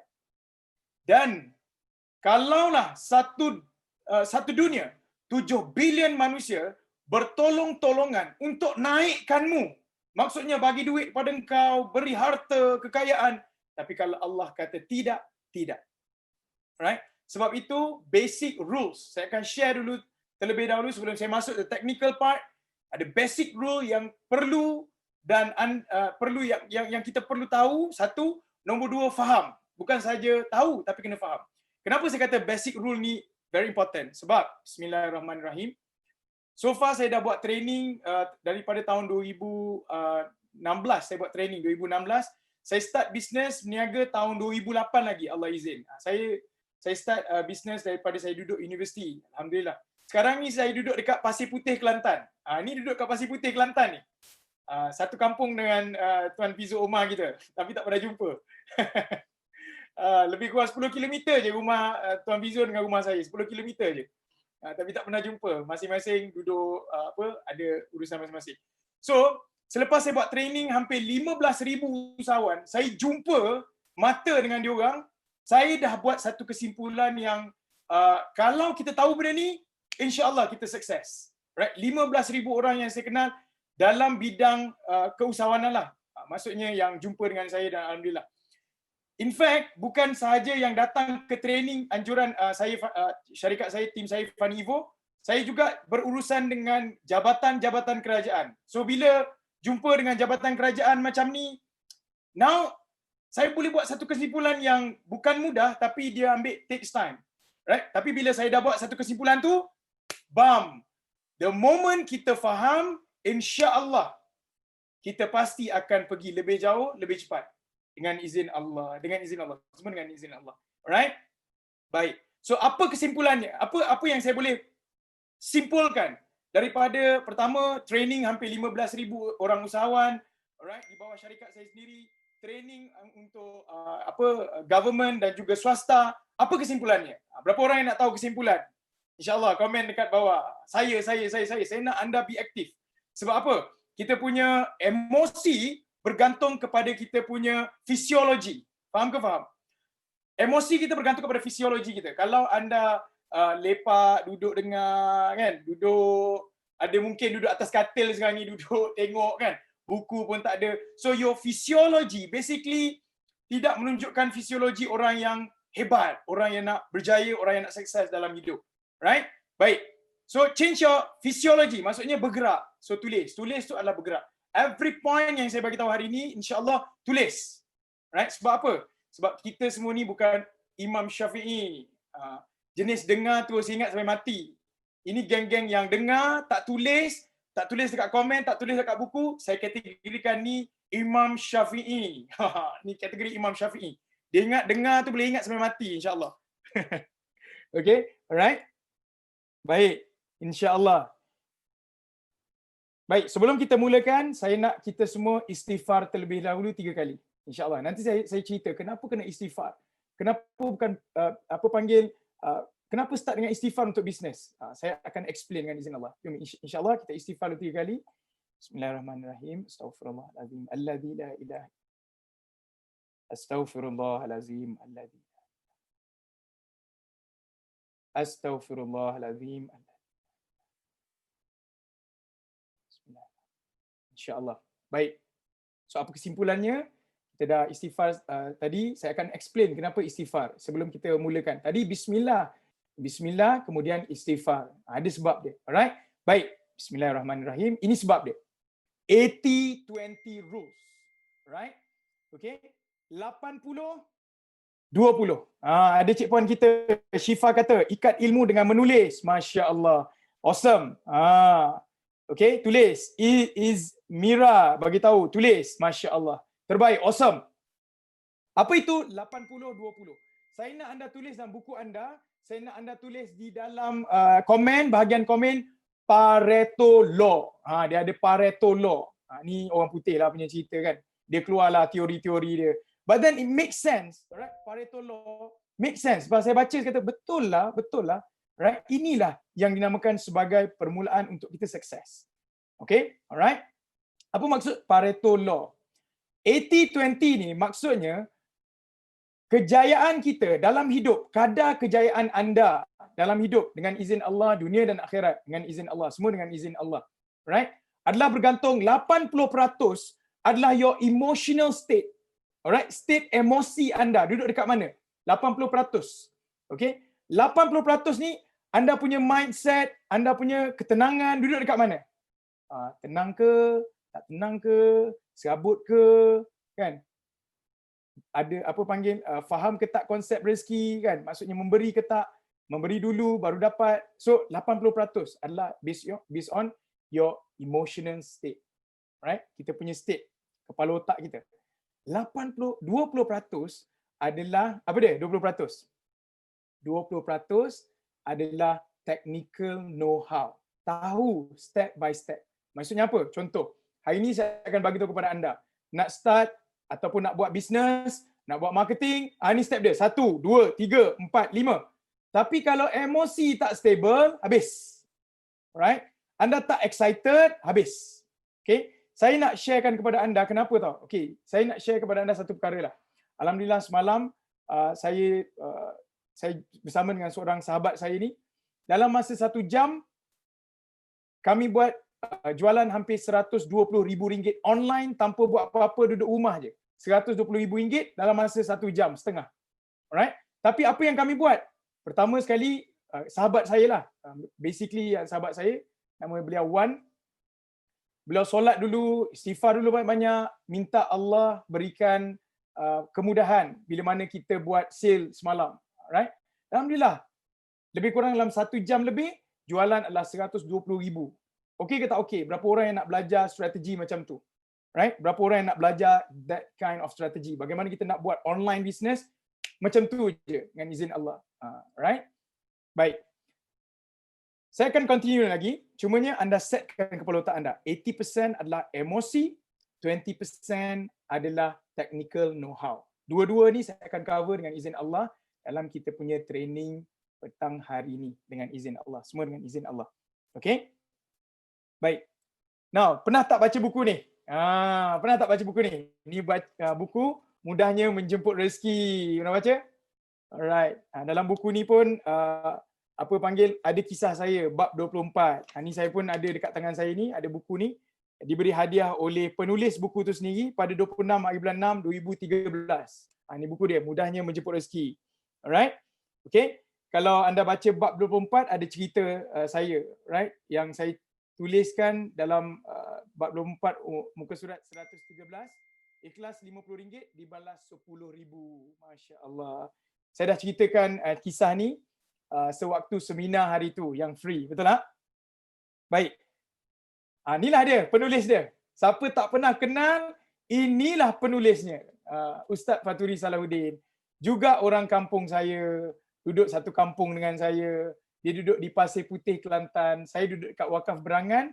Beliau duduk dekat Gaal, Pasir Putih. On the way nak pergi ke Jertih. Right? Inilah guru saya yang saya dah berguru selama daripada tahun 2008 sampailah sekarang. Asbab. Alright? Okay? Dan saya ceritakan hari itu bagaimana saya mula berguru dengan beliau jadi seorang driver. Betul ke tak betul? Alright? Jadi seorang driver kepada Ustaz Faturi. Alright? Kalau anda tengok dalam gambar ni adalah sewaktu saya berada di Masjid Gaal. Alright, di Masjid Gaal. Masa tu saya ingat lagi, saya ada tanya satu soalan kepada Ustaz Faturi. Ni every yang saya ceritakan kepada anda ada point yang saya nak sampaikan. Anda dengar dan dapatkan point ni. InsyaAllah you will success dalam hidup anda, dalam bisnes anda. InsyaAllah dengan izin Allah. Right? So masa ni saya jumpa dengan Ustaz Faturi. Biasa kalau jumpa dengan Ustaz Faturi, first kali mesti dia akan message jumpa dekat masjid. Dia tidak akan jumpa di kedai makan. Dia tak akan jumpa dekat tempat-tempat lain. Dia akan jumpa dekat masjid. Dia mesti start dekat rumah Allah. Bagaimanapun, macam mana pun, dia mesti start dekat masjid. Jadi biasa saya akan message kepada beliau pagi lah. Assalamualaikum tuan, boleh jumpa tak hari ni? Okay. Dan bila mana dia reply, biasanya dia akan cakap, okey datang selepas subuh dekat Masjid Gaal. Saya pergi. Sebelum jumpa mesti solat duha dulu. Solat duha dulu, habis solat duha everything barulah jumpa lutut ke lutut, belaga lutut. Kita nak dapat ilmu kan. What happened adalah satu masa saya tanya kepada beliau, Ustaz, bagaimana kita nak konsisten buat baik? Saya tanya dia. Bagaimana nak konsisten jadi orang baik. Okey? Bila saya tanya je soalan tu tuan dan puan, apa berlaku? By the way, Ustaz Faturi ni dia tak banyak bercakap. Dia hanya cakap sebutir-sebutir ikut soalan kita. Sebutir-sebutir ikut kita tanya. Okey? Bila saya tanya je soalan tu, dia terus pegang tangan saya, terus pegang, pop, henjut tangan saya, keluar daripada masjid. Saya pun terkejut. Masya Allah, kenapa ni tuan? Kenapa? Dia terus senyap, tak berkata apa-apa, pakai selipar, keluar daripada masjid, dia pun pergi rumah orang sebelah masjid. Right? Dia pun bagi salam, beliau bagi salam. Assalamualaikum. Tak ada jawapan. Assalamualaikum 2 kali, tak ada jawapan. Assalamualaikum 3 kali, tak ada jawapan. Dia pun terus pergi rumah nombor 2. Saya pun kata, tuan, saya ada bunyi orang dalam rumah tu. Dia kata, kalau Islam 3 kali bagi salam, orang tak buka, orang tu tak nak terima kehadiran kita. Saya pun okey, apa jawapan? Tak ada jawapan lagi ni. Sebab soalan saya macam mana nak istiqamah buat baik. Alright? Nak jadi orang baik. Nak jadi orang berjaya dalam hidup kita. Sebab tadi Ustaz Hakim ada bagi tahu kena tahajud, kena duha, macam-macam, betul tak? Ni saya bagi tahu how. Saya dah sekarang ni nak bagi tahu macam mana pula. Right? So pergi rumah nombor 2. Bila pergi rumah nombor 2, apa berlaku? Ketuk pintu. Assalamualaikum. Kali pertama. Assalamualaikum kali kedua. Assalamualaikum kali ketiga, orang tu keluar. Waalaikumsalam, Ustaz. Ya Ustaz. Tuan, ambo nak ajak tuan solat Zuhur jemaah tengah hari nanti, insya-Allah. Boleh kita sama-sama pergi masjid ya tuan? Dia bagi tahu kepada orang kampung dekat situ. Okey? Saya pun dalam kepala otak, apa relation dengan soalan aku nak jadi orang baik, konsisten baik. Alright? Nak buat kebaikan konsisten. Saya pun tengok Ustaz Faturi tengah buat apa kan. Selepas dia ajak orang tu pergi Zuhur, kemudian dia bagi tazkirah sikit 5 minit, kemudian insya-Allah tuan kita jumpa dekat masjid. Assalamualaikum. Salam, dia pun pergi rumah seterusnya. Saya pun ikut sepanjang apa yang beliau buat tu dalam kampung tu. Kemudian beliau explain. Dia kata apa tahu? Tuan Fahdi, kalau tuan nak jadi orang baik, tuan perlu ajak orang buat kebaikan. Walaupun tuan belum jadi orang baik. Faham ke faham? Saya pun tak faham lagi masa tu. Dia pun tanya saya, siapa orang pertama sampai ke masjid setiap kali solat? Saya pun fikir, Bilal lah tuan, saya kata. Bilal lah sampai first. Dia kata tepat. Sebab kerja Bilal adalah mengajak orang untuk solat. Jadi dia yang akan sampai ke tempat solat sebelum orang lain sampai. Nampak ke nampak? Jadi, apa berlaku? Ustaz Hakim bagi tahu tadi strategi. Solat duha, solat tahajud, apa lagi? Sedekah, macam-macam. Step by step. But then, macam mana nak buat? Cara dia begini. Bismillahirrahmanirrahim. Dengan izin Allah. Saya bukan nak mengajar, saya share apa pengalaman hidup saya tuan dan puan. Right? Sebab anda pun, saya dah share hari tu, bagaimana bisnes saya jatuh, drop kan. Saya naik balik, Allah izin. Saya tidak ada ayah daripada kecil sampai besar kan. Jadi, mak saya tak pernah kahwin, saya tak pernah hidup senang sepanjang hidup saya. Jadi, Allah temukan dengan seorang guru. Okay? Saya nak minta anda, saya bukan nak mengajar, saya nak share kepada anda. Saya nak anda bereksperimen. Right? Dengar perkataan dia. Eksperimen. Apa maksud eksperimen? You need to test this strategy. Strateginya adalah, saya nak mohon anda, habis saja petang hari ini, pergi jumpa dengan suami, jumpa dengan isteri, bagi tahu kepada anak-anak, bagi tahu kepada adik-beradik, ibu ayah, bagi tahu Assalamualaikum. Jom, esok pagi, jam 5 pagi, kita semua tunaikan solat tahajud ramai-ramai. Anda ajak mereka. Kena faham tu. Anda ajak suami. Anda ajak isteri. Apa berlaku? Kalau misal kata anda ajak, anda yang tak bangun, what happen? Fail. Betul ke tak betul? Betul ke tak betul? So, apa yang perlu anda buat? Selepas saja training hari ini, how dia adalah ajak orang buat kebaikan. Kita mulakan benda yang paling susah. Esok eksperimennya, bangun pukul 5 pagi, solat tahajud. Kalau 2,000 orang solat tahajud, Masya Allah, betapa happynya Allah. Betul ke tak betul? 2,000 orang ni Ajak seorang lagi buat tahajud. Masya Allah, happynya Allah. Kalau seorang ajak seorang 4,000 orang, esok pagi 5 pagi solat tahajud. Masya Allah. Masya Allah. Kita eksperimen. Boleh ke tak boleh? Kenapa saya nak minta anda eksperimen? Sebab ini. Bismillahirrahmanirrahim. Bismillahirrahmanirrahim. Bismillahirrahmanirrahim. Ada reason. Reason, saya belajar pada guru saya.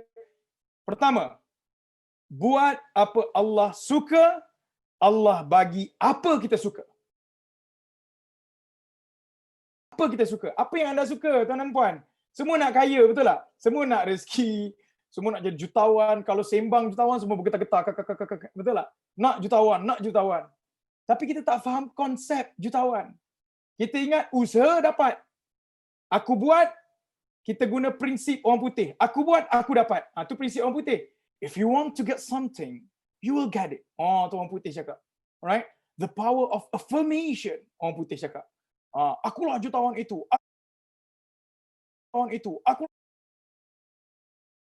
Akulah jutawan. Tak habis-habis sebut 10 tahun tak dapat pun jutawan. Alright? Buat apa Allah suka, Allah bagi apa kita suka. Eksperimen apa yang Allah suka. Solat tahajud. Ajak orang lain. Boleh tak boleh? Bagi tahu. Apa lagi? Contoh. Anda nampak orang sebelah rumah masalah, duit tak ada, jualan tak ada kan. Anda bagi tahu kepada isteri yang jom sedekah. Abang rasa nak sedekah. Isteri pun bagi RM10. Yang kalau nak sedekah, sedekah yang terbaik. Bagi tahu orang. Padahal dalam hati, Masya Allah, takkanlah aku nak bagi 100 siut. Kan? Sebab kita bagi tahu orang sedekah yang terbaik. Wife bagi 10, kita pun top up 100. Buat apa Allah suka, Allah bagi apa kita suka. Boleh tak boleh? Saya sendiri dekat Funny Evo, kita ada satu grup namanya 5 AM Club. Setiap pagi, grup tu grup Telegram. Kalau anda nak join, anda boleh join grup Telegram tu. Anda pergi cari channel saya dulu, Fadi Ghazali punya channel Telegram. Right? Anda join dekat situ, ada link dekat situ. Nak join 5 AM Club.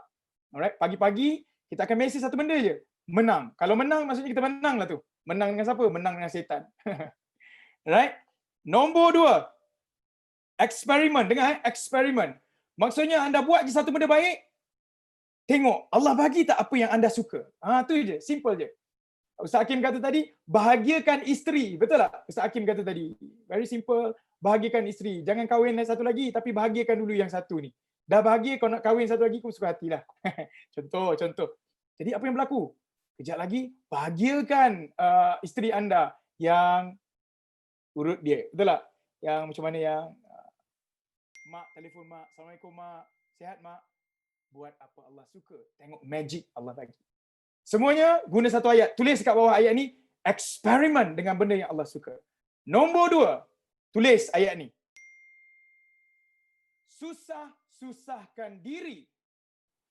Tinggalkan apa yang Allah benci, nescaya mudah-mudah saja Allah kabulkan hajat di hati.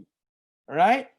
Jom esok pagi pukul 5 kita solat tahajud. Masya Allah, Masya Allah. Berapa orang akan solat tahajud pagi esok? Tulis kat bawah. Nombor 2. Susahkan diri. Tinggalkan apa yang Allah benci. Nescaya mudah-mudah saja Allah kabulkan hajat di hati. Ni dia. Kita eksperimen sekali lagi. Alright, eksperimen sekali lagi. Saya bagi satu contoh. Allah suka tak kita solat lambat? Suka tak? Allah tak suka kita solat lambat. Betul tak? Right? Saya pun sedang pesan kepada diri saya juga ni. Saya sedang bagi tahu kepada anda, saya sedang pesan kepada diri saya juga. Allah tak suka kita solat lambat. Kita suka solat lambat. Faham ke tak? Allah tak suka, tapi kita suka solat lambat. Alamak, kan? Seboleh-boleh nak gabung asar dengan maghrib. Seboleh-boleh. Seboleh-boleh nak gabung zuhur dengan asar. Seboleh-boleh. Betul ke tak betul? Tapi Allah, ayat ni ingat. Allahu Akbar. Susahkan diri. Tinggalkan apa yang Allah benci. Nescaya mudah-mudah saja Allah kabulkan hajat di hati. Masya Allah. Eksperimen sekali lagi. Faham? Susahkan diri. Allah, susahnya nak bangun. Kan? Nak bangun tidur esok pagi. Nak tahajud. Susah gila. Berat macam nak angkat batu kan. Selimut tu dalam tidur dalam ekor kan. Bangun juga. What happened? Masya Allah. Nescaya mudah-mudah saja Allah kabulkan hajat di hati. Masya Allah. Masya-Allah. Semua ucap masya-Allah. Insya-Allah ada barakah kita sewaktu kita belajar. Alright. Saya bukan ustaz tuan dan puan, cuma Allah izin untuk saya lalu satu proses hidup yang mana memahamkan saya erti-erti semua ni. Tuan dan puan, guru saya pesan kepada saya berkali-kali. Dia kata apa tahu? Tuan Fahdi, asbab iman bukan sebab kaya. Asbab iman bukan sebab miskin. Tapi asbab iman. Maksudnya untuk dapat iman. Caranya ada satu jalan sahaja. Bukan sebab kaya, bukan sebab miskin, bukan sebab muda, bukan sebab tua. Tapi untuk dapat iman ada satu jalan sahaja, namanya mujahadah. Apa maksud mujahadah? Susah payah. Susah payah bangun. Susah payah tinggalkan benda-benda haram. Susah payah. Suami marah kepada kita, kita mulut ni nak cepat je nak marah balik. Tapi Allahu Akbar, susahnya nak tahan. Tahan. Nescaya mudah-mudah saja Allah kabulkan hajat di hati. Insya-Allah. Okay? Alright, keep on tulis guys. Masya-Allah.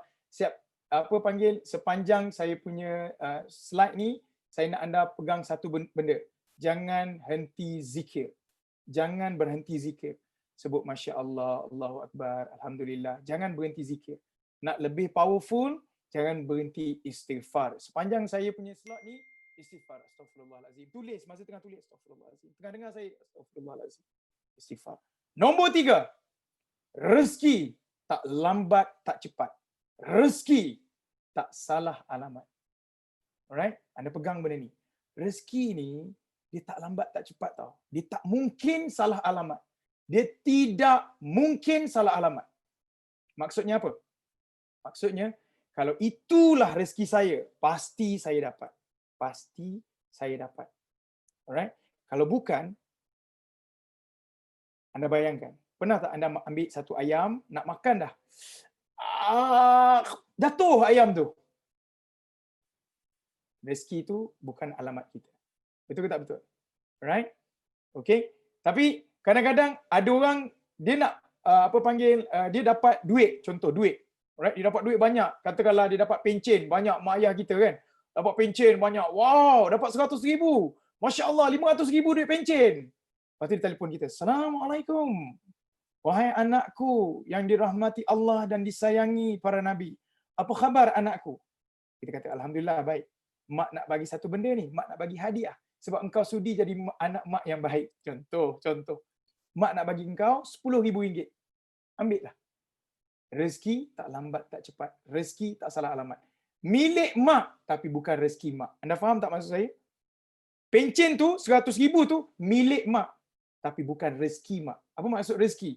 Rezeki ini adalah yang memberi manfaat kepada kita. Tulis. Milik kita, tapi bukan rezeki kita. Kena ada ayat tu. Anda kena faham satu perkara. Contoh, milik anda duit ni, tapi rezeki dia rezeki anak-anak. Faham? Jualan daripada bos dapat. Tapi rezekinya rezeki kita. Manfaatnya kepada kita. Faham? Alright?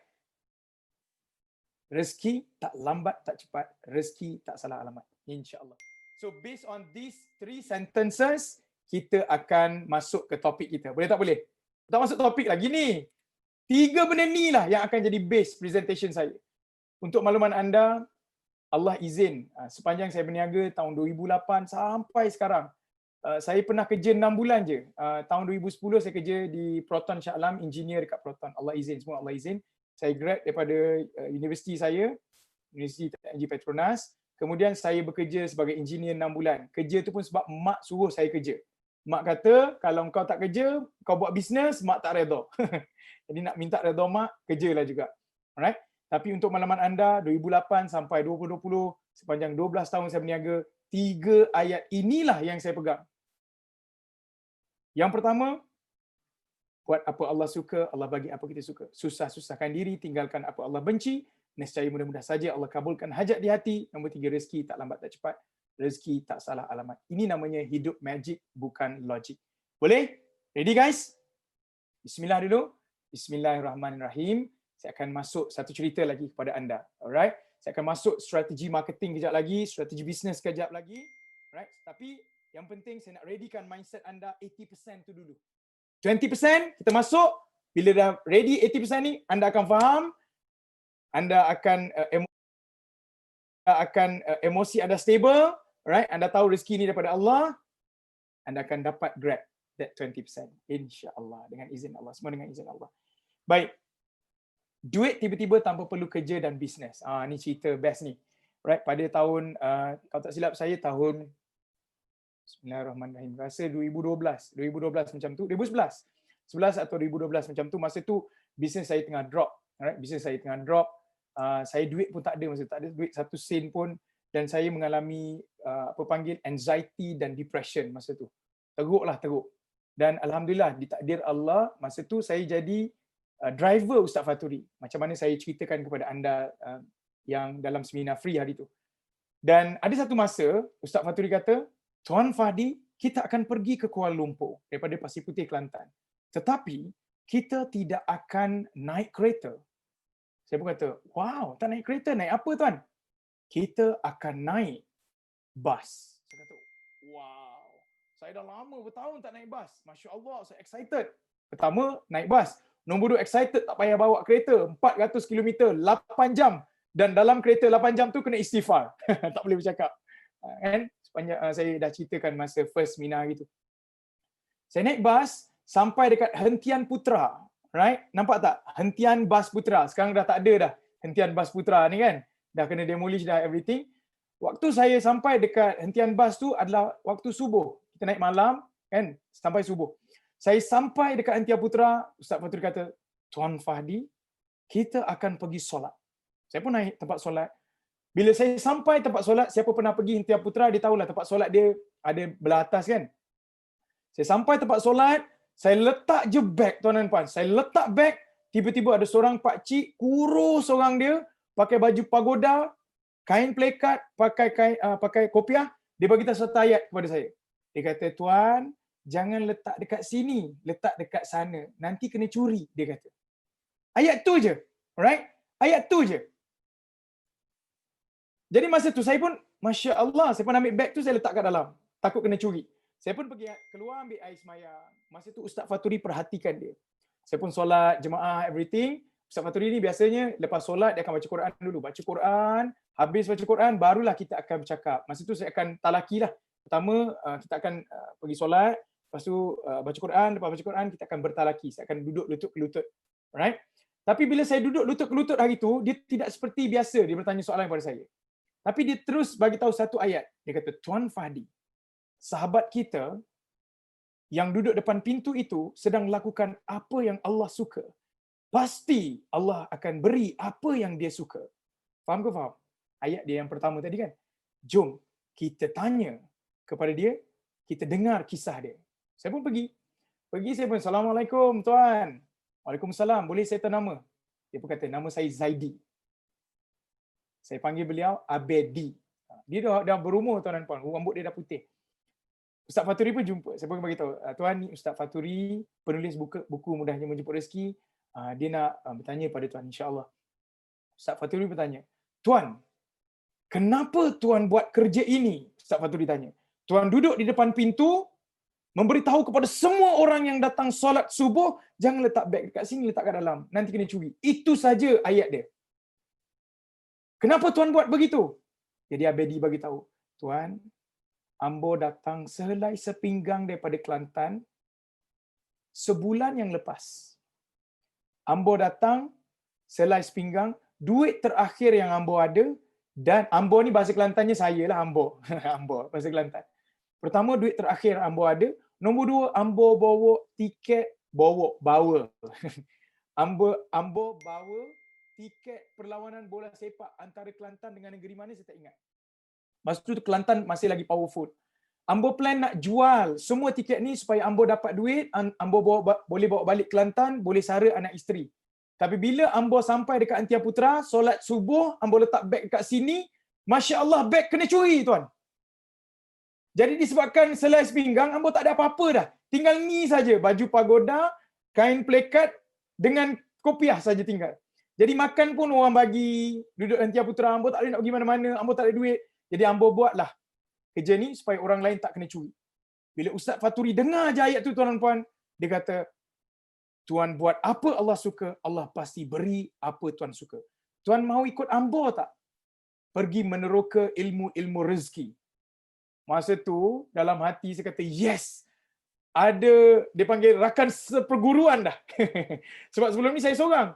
Jadi kalau apa-apa saya, kena torture pun saya, kena marah pun saya. Abedi pun kata, baik saya ikut tuan. Alright, the miracle start happen after that. Right? Berapa orang yang nak tahu cerita miracle ni? Tulis kat bawah. Saya nak tahu. Alright? So apa berlaku tuan dan puan? Abedi pun jadilah co-driver saya, kadang saya Abedi macam tu lah. Pergi mana-mana, Ustaz Faturi ni garang tuan dan puan, garang dengan anak guru dia. Garang untuk berjaya, itu saja. Alright, garang supaya kita ni kena, kepala otak tu kena betul lah kan. What happened adalah, satu masa kami pergi ke masjid UIAPJ, saya ingat lagi, very clear in my mind. Kami pergi UIAPJ masa tu, tapi saya tak ingat kenapa. Masya Allah, masa tu Ustaz Faturi, saya dan Abedi pergi solat subuh dekat situ. Solat subuh dekat masjid tu, habis solat subuh baca Quran, habis baca Quran tuan dan puan, Ustaz Faturi jumpa dengan saya, dia bagi tahu, Tuan Fahdi, jom kita keluar sekarang, kita nak pergi ke rumah Sharifah Aini. Masa tu Sharifah Aini masih hidup. Tapi Sharifah Aini dah sakit dah masa tu. Right? Sebelum dia meninggal. Saya rasa dalam sebulan 2 bulan sebelum dia meninggal, masya-Allah. Jadi apa berlaku?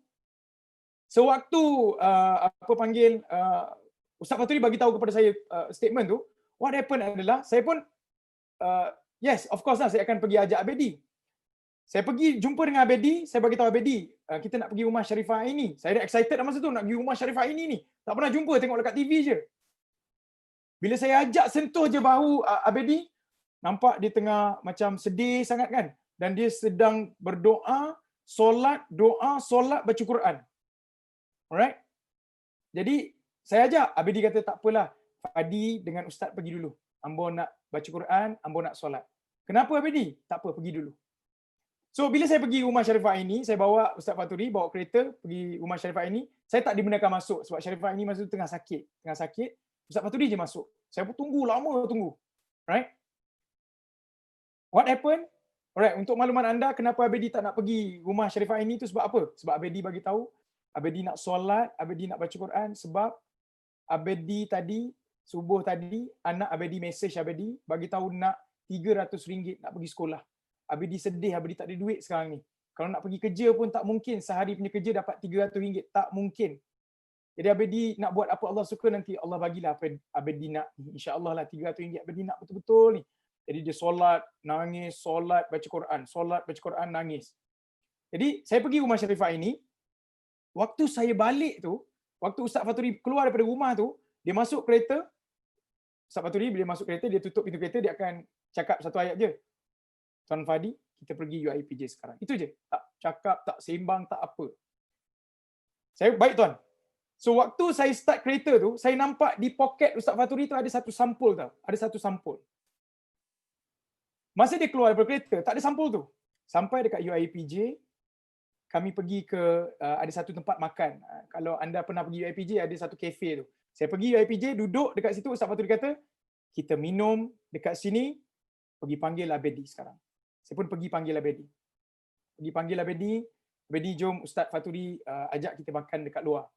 Jadi saya pun bawa Abedi jalan. Masa tu memang dia sedih lah. Sedih memang lembik. Doa sampai lembik. Baca Quran sampai lembik. Pegang dia, bawa keluar. Lepas tu Ustaz Faturi tanya, Tuan, kenapa Tuan sangat sedih?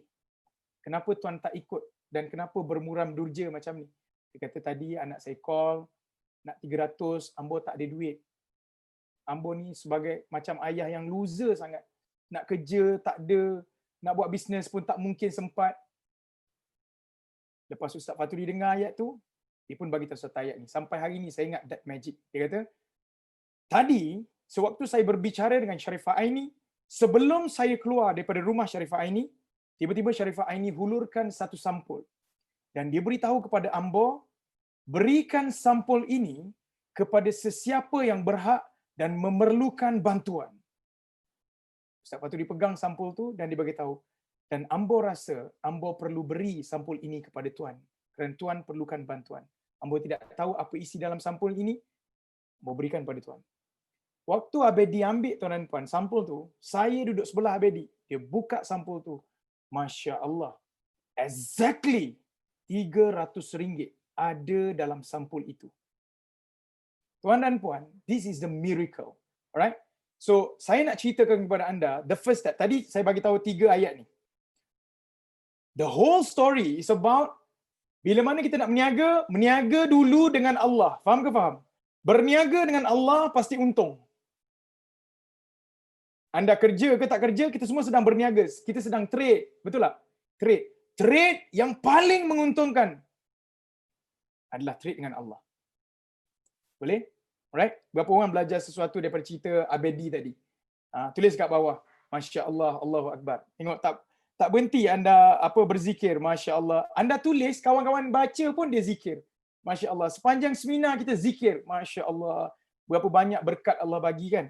Allahu Akbar. Saya nak bagi tahu story nombor 2. Ni story anak didik saya dekat Funny Evo. Nama dia Kuza. Right? Saya ingat lagi Kuza jumpa dengan saya hampir 2 tahun lepas. Jumpa dengan saya 2 tahun lepas, bagi tahu kepada saya, Tuan Fadi, saya baru nak start niaga ni. Tak tahu nak buat apa, ada business husband, saya baru nak start buat business husband. Alright? What happened? Bila beliau tolong husband, kan? Beliau tolong husband, business start naik beratus ribu ringgit kan. Alhamdulillah, Allah izin. Right? Daripada susah, Allah transform hidup dia. Luar biasa. Tapi pada ketika itu, beliau berusaha keras. Maksudnya, buat benda Allah suka, pada masa sama berusaha keras, berniaga, hari-hari buka kedai kan. Beliau ada, Alhamdulillah, Allah izin, sekarang ni beliau ada 100 biji rumah yang beliau buat homestay dah. Dekat Port Dickson. Kalau anda pergi Port Dickson, anda boleh duduk dekat homestay beliau. Nama beliau Kuza. Okay. So, Alhamdulillah dah ada 100 homestay sekarang ni. Rumah beliau. Beliau beli, beliau buat sewa. Alright? Sekarang. Tapi yang tu adalah waktu beliau bekerja bersungguh-sungguh. The miracle happen adalah dalam 2-3 bulan yang lepas. Alright? Kuza ni dia seorang student yang sangat baik lah. Maksudnya dia sangat menghormati cikgu, dengar apa yang cikgu bagi tahu. Alhamdulillah kan. Anak didik kan. So waktu satu masa saya habis satu training, sehari punya training, Kuza tunggu sampai orang lain dah balik dah. Cuma tinggal tim saya, tim Funny Evo je. Saya kata, Kuza, kenapa tak balik lagi? Kuza nak jumpa Tuan Fadi. Okey, kenapa Kuza? Orang dah balik semua ni. Kuza nak bagi tahu, Alhamdulillah sekarang ni jualan Kuza, dulu Kuza hari-hari kerja Tuan Fadi. Sekarang ni Alhamdulillah Kuza buat 200 ke 300 ribu tanpa perlu pergi kerja pun. Dah sebulan Kuza tak masuk. Dah berbulan-bulan Kuza tak masuk kerja. Kuza masih dapat lagi 200 ke 300 ribu income sebulan. Masya Allah, saya terkejut. Dulu beliau usaha keras. Sekarang tak usaha apa-apa.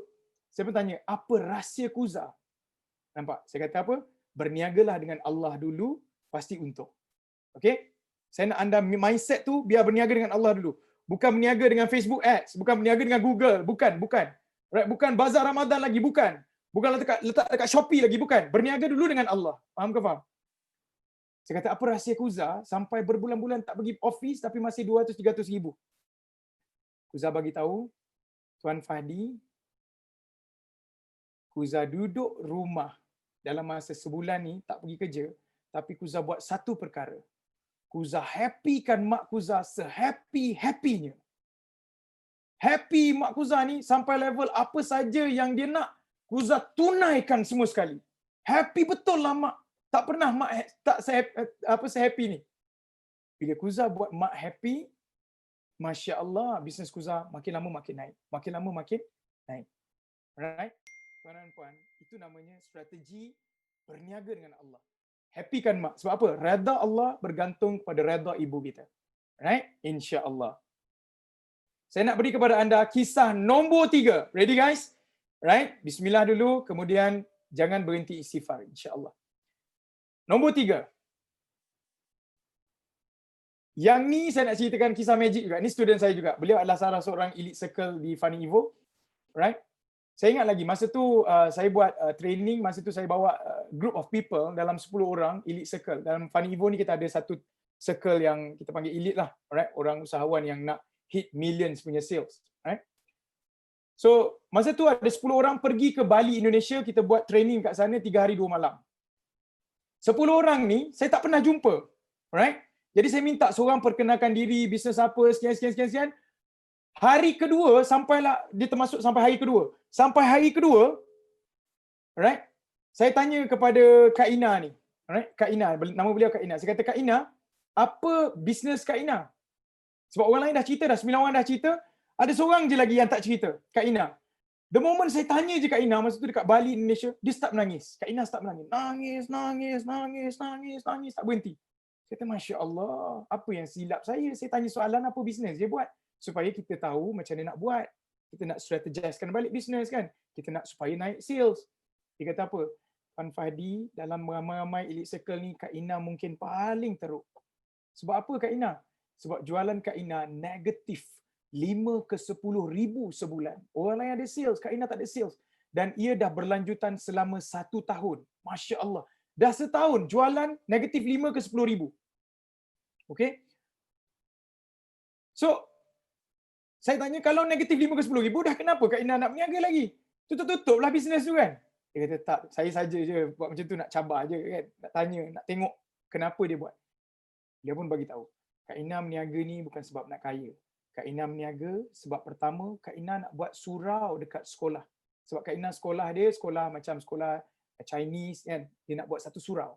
Nombor 2, dia nak jaga anak yatim. Sebab Kak Ina dulu pun anak yatim. 2 sebab ni Kak Ina teruskan bisnes. Bila saya dengar why dia bagus, bukan sebab, oh, kalau setengah orang, kenapa you nak buat bisnes? Sebab saya ada matlamat dan impian untuk beli Mercedes E-Class, harga 400,000. Itu impian saya. Oh, kalau dengar macam tu, saya dah rasa macam geli-geli sikit. Alright? Boleh dapat impian macam tu, tapi ada strateginya. So what happened? Kita pun rangka strategi pada Kak Ina. Saya pun rangka strategi pada Kak Ina. Alhamdulillah, balik daripada Bali, bulan pertama jualan dia terus daripada 5 ke 10 ribu negatif. Bulan pertama naik terus 70 ribu. Bulan kedua 100 ribu. Bulan ketiga 150 ribu. Dan selepas itu Allah uji lagi sekali. Masya Allah. Saya ingat lagi masa meeting dengan saya, Elite Circle meeting, jumpa dengan saya, Kak Ina kata, Tuan Fahdi, bisnes Kak Ina baru je nak berniaga, baru je nak naik, sale baru nak start banyak. Tiba-tiba Allah uji, Kak Ina terpaksa tutup bisnes. Masa itu Kak Ina buat jual pakaian. Sebab apa? Sebab ada masalah yang saya tak boleh cerita dekat anda. Kak Ina terpaksa tutup bisnes. Saya ingat lagi Kak Ina nangis lagi dengan saya. Nangis. Saya kata satu je Kak Ina, buat apa Allah suka, Allah bagi apa kita suka. Susah-susahkan diri, tinggalkan apa Allah benci. Nescaya mudah-mudah saja Allah kabulkan hajat di hati. Rezeki tak lambat tak cepat. Rezeki tak salah alamat. Saya kata Kak Ina, saya dan Kak Ina dan seluruh Elite Circle masa tu saya bagi tahu, jom kita bereksperimen pula dengan janji Allah. Kita solat tahajud tanpa fail 40 hari setiap hari. Dan setiap hari jam 5 pagi kita akan masuk dalam grup dan kita akan tulis menang. Meaning to say, kita menang pertama dengan setan, nombor 2 perlawanan dengan diri kita sendiri. What happened? Kak Ina bagi tahu, baik Tuan Fahdi, Kak Ina akan buat. Tuan dan puan, after that, Kak Ina buat 40 hari solat tahajud tanpa henti. Kak Ina extend solat tahajud tanpa henti for 1 year, setahun tanpa henti solat tahajud. Bermula daripada pesanan ini saja, tanpa henti. Kak Ina sendiri beritahu, setahun solat tahajud sekarang ni, bisnes beliau. Beliau buat satu bisnes baru, alright, bermula kecil, sekarang ni jualan beliau. Alhamdulillah, 12 juta ringgit sebulan dengan kuasa tahajud. 12 juta ringgit sebulan, bukan setahun sebulan, dan keeps on naik. Dan saya dimaklumkan beliau sekarang dah ada beratus orang staff, ada kilang sendiri dah. Berapa lama transformation daripada solat tahajud hari pertama sampai dapat 12 juta? It takes only 1 year. Daripada kosong naik 12 juta sebulan. Apa rahsianya?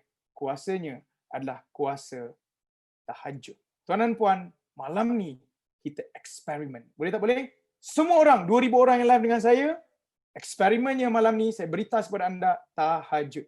InsyaAllah. Boleh? Dengan izin Allah. Semua dengan izin Allah. Baik, cerita-cerita tadi adalah untuk menguatkan anda, untuk anda faham dulu 3 ayat yang saya beri tadi.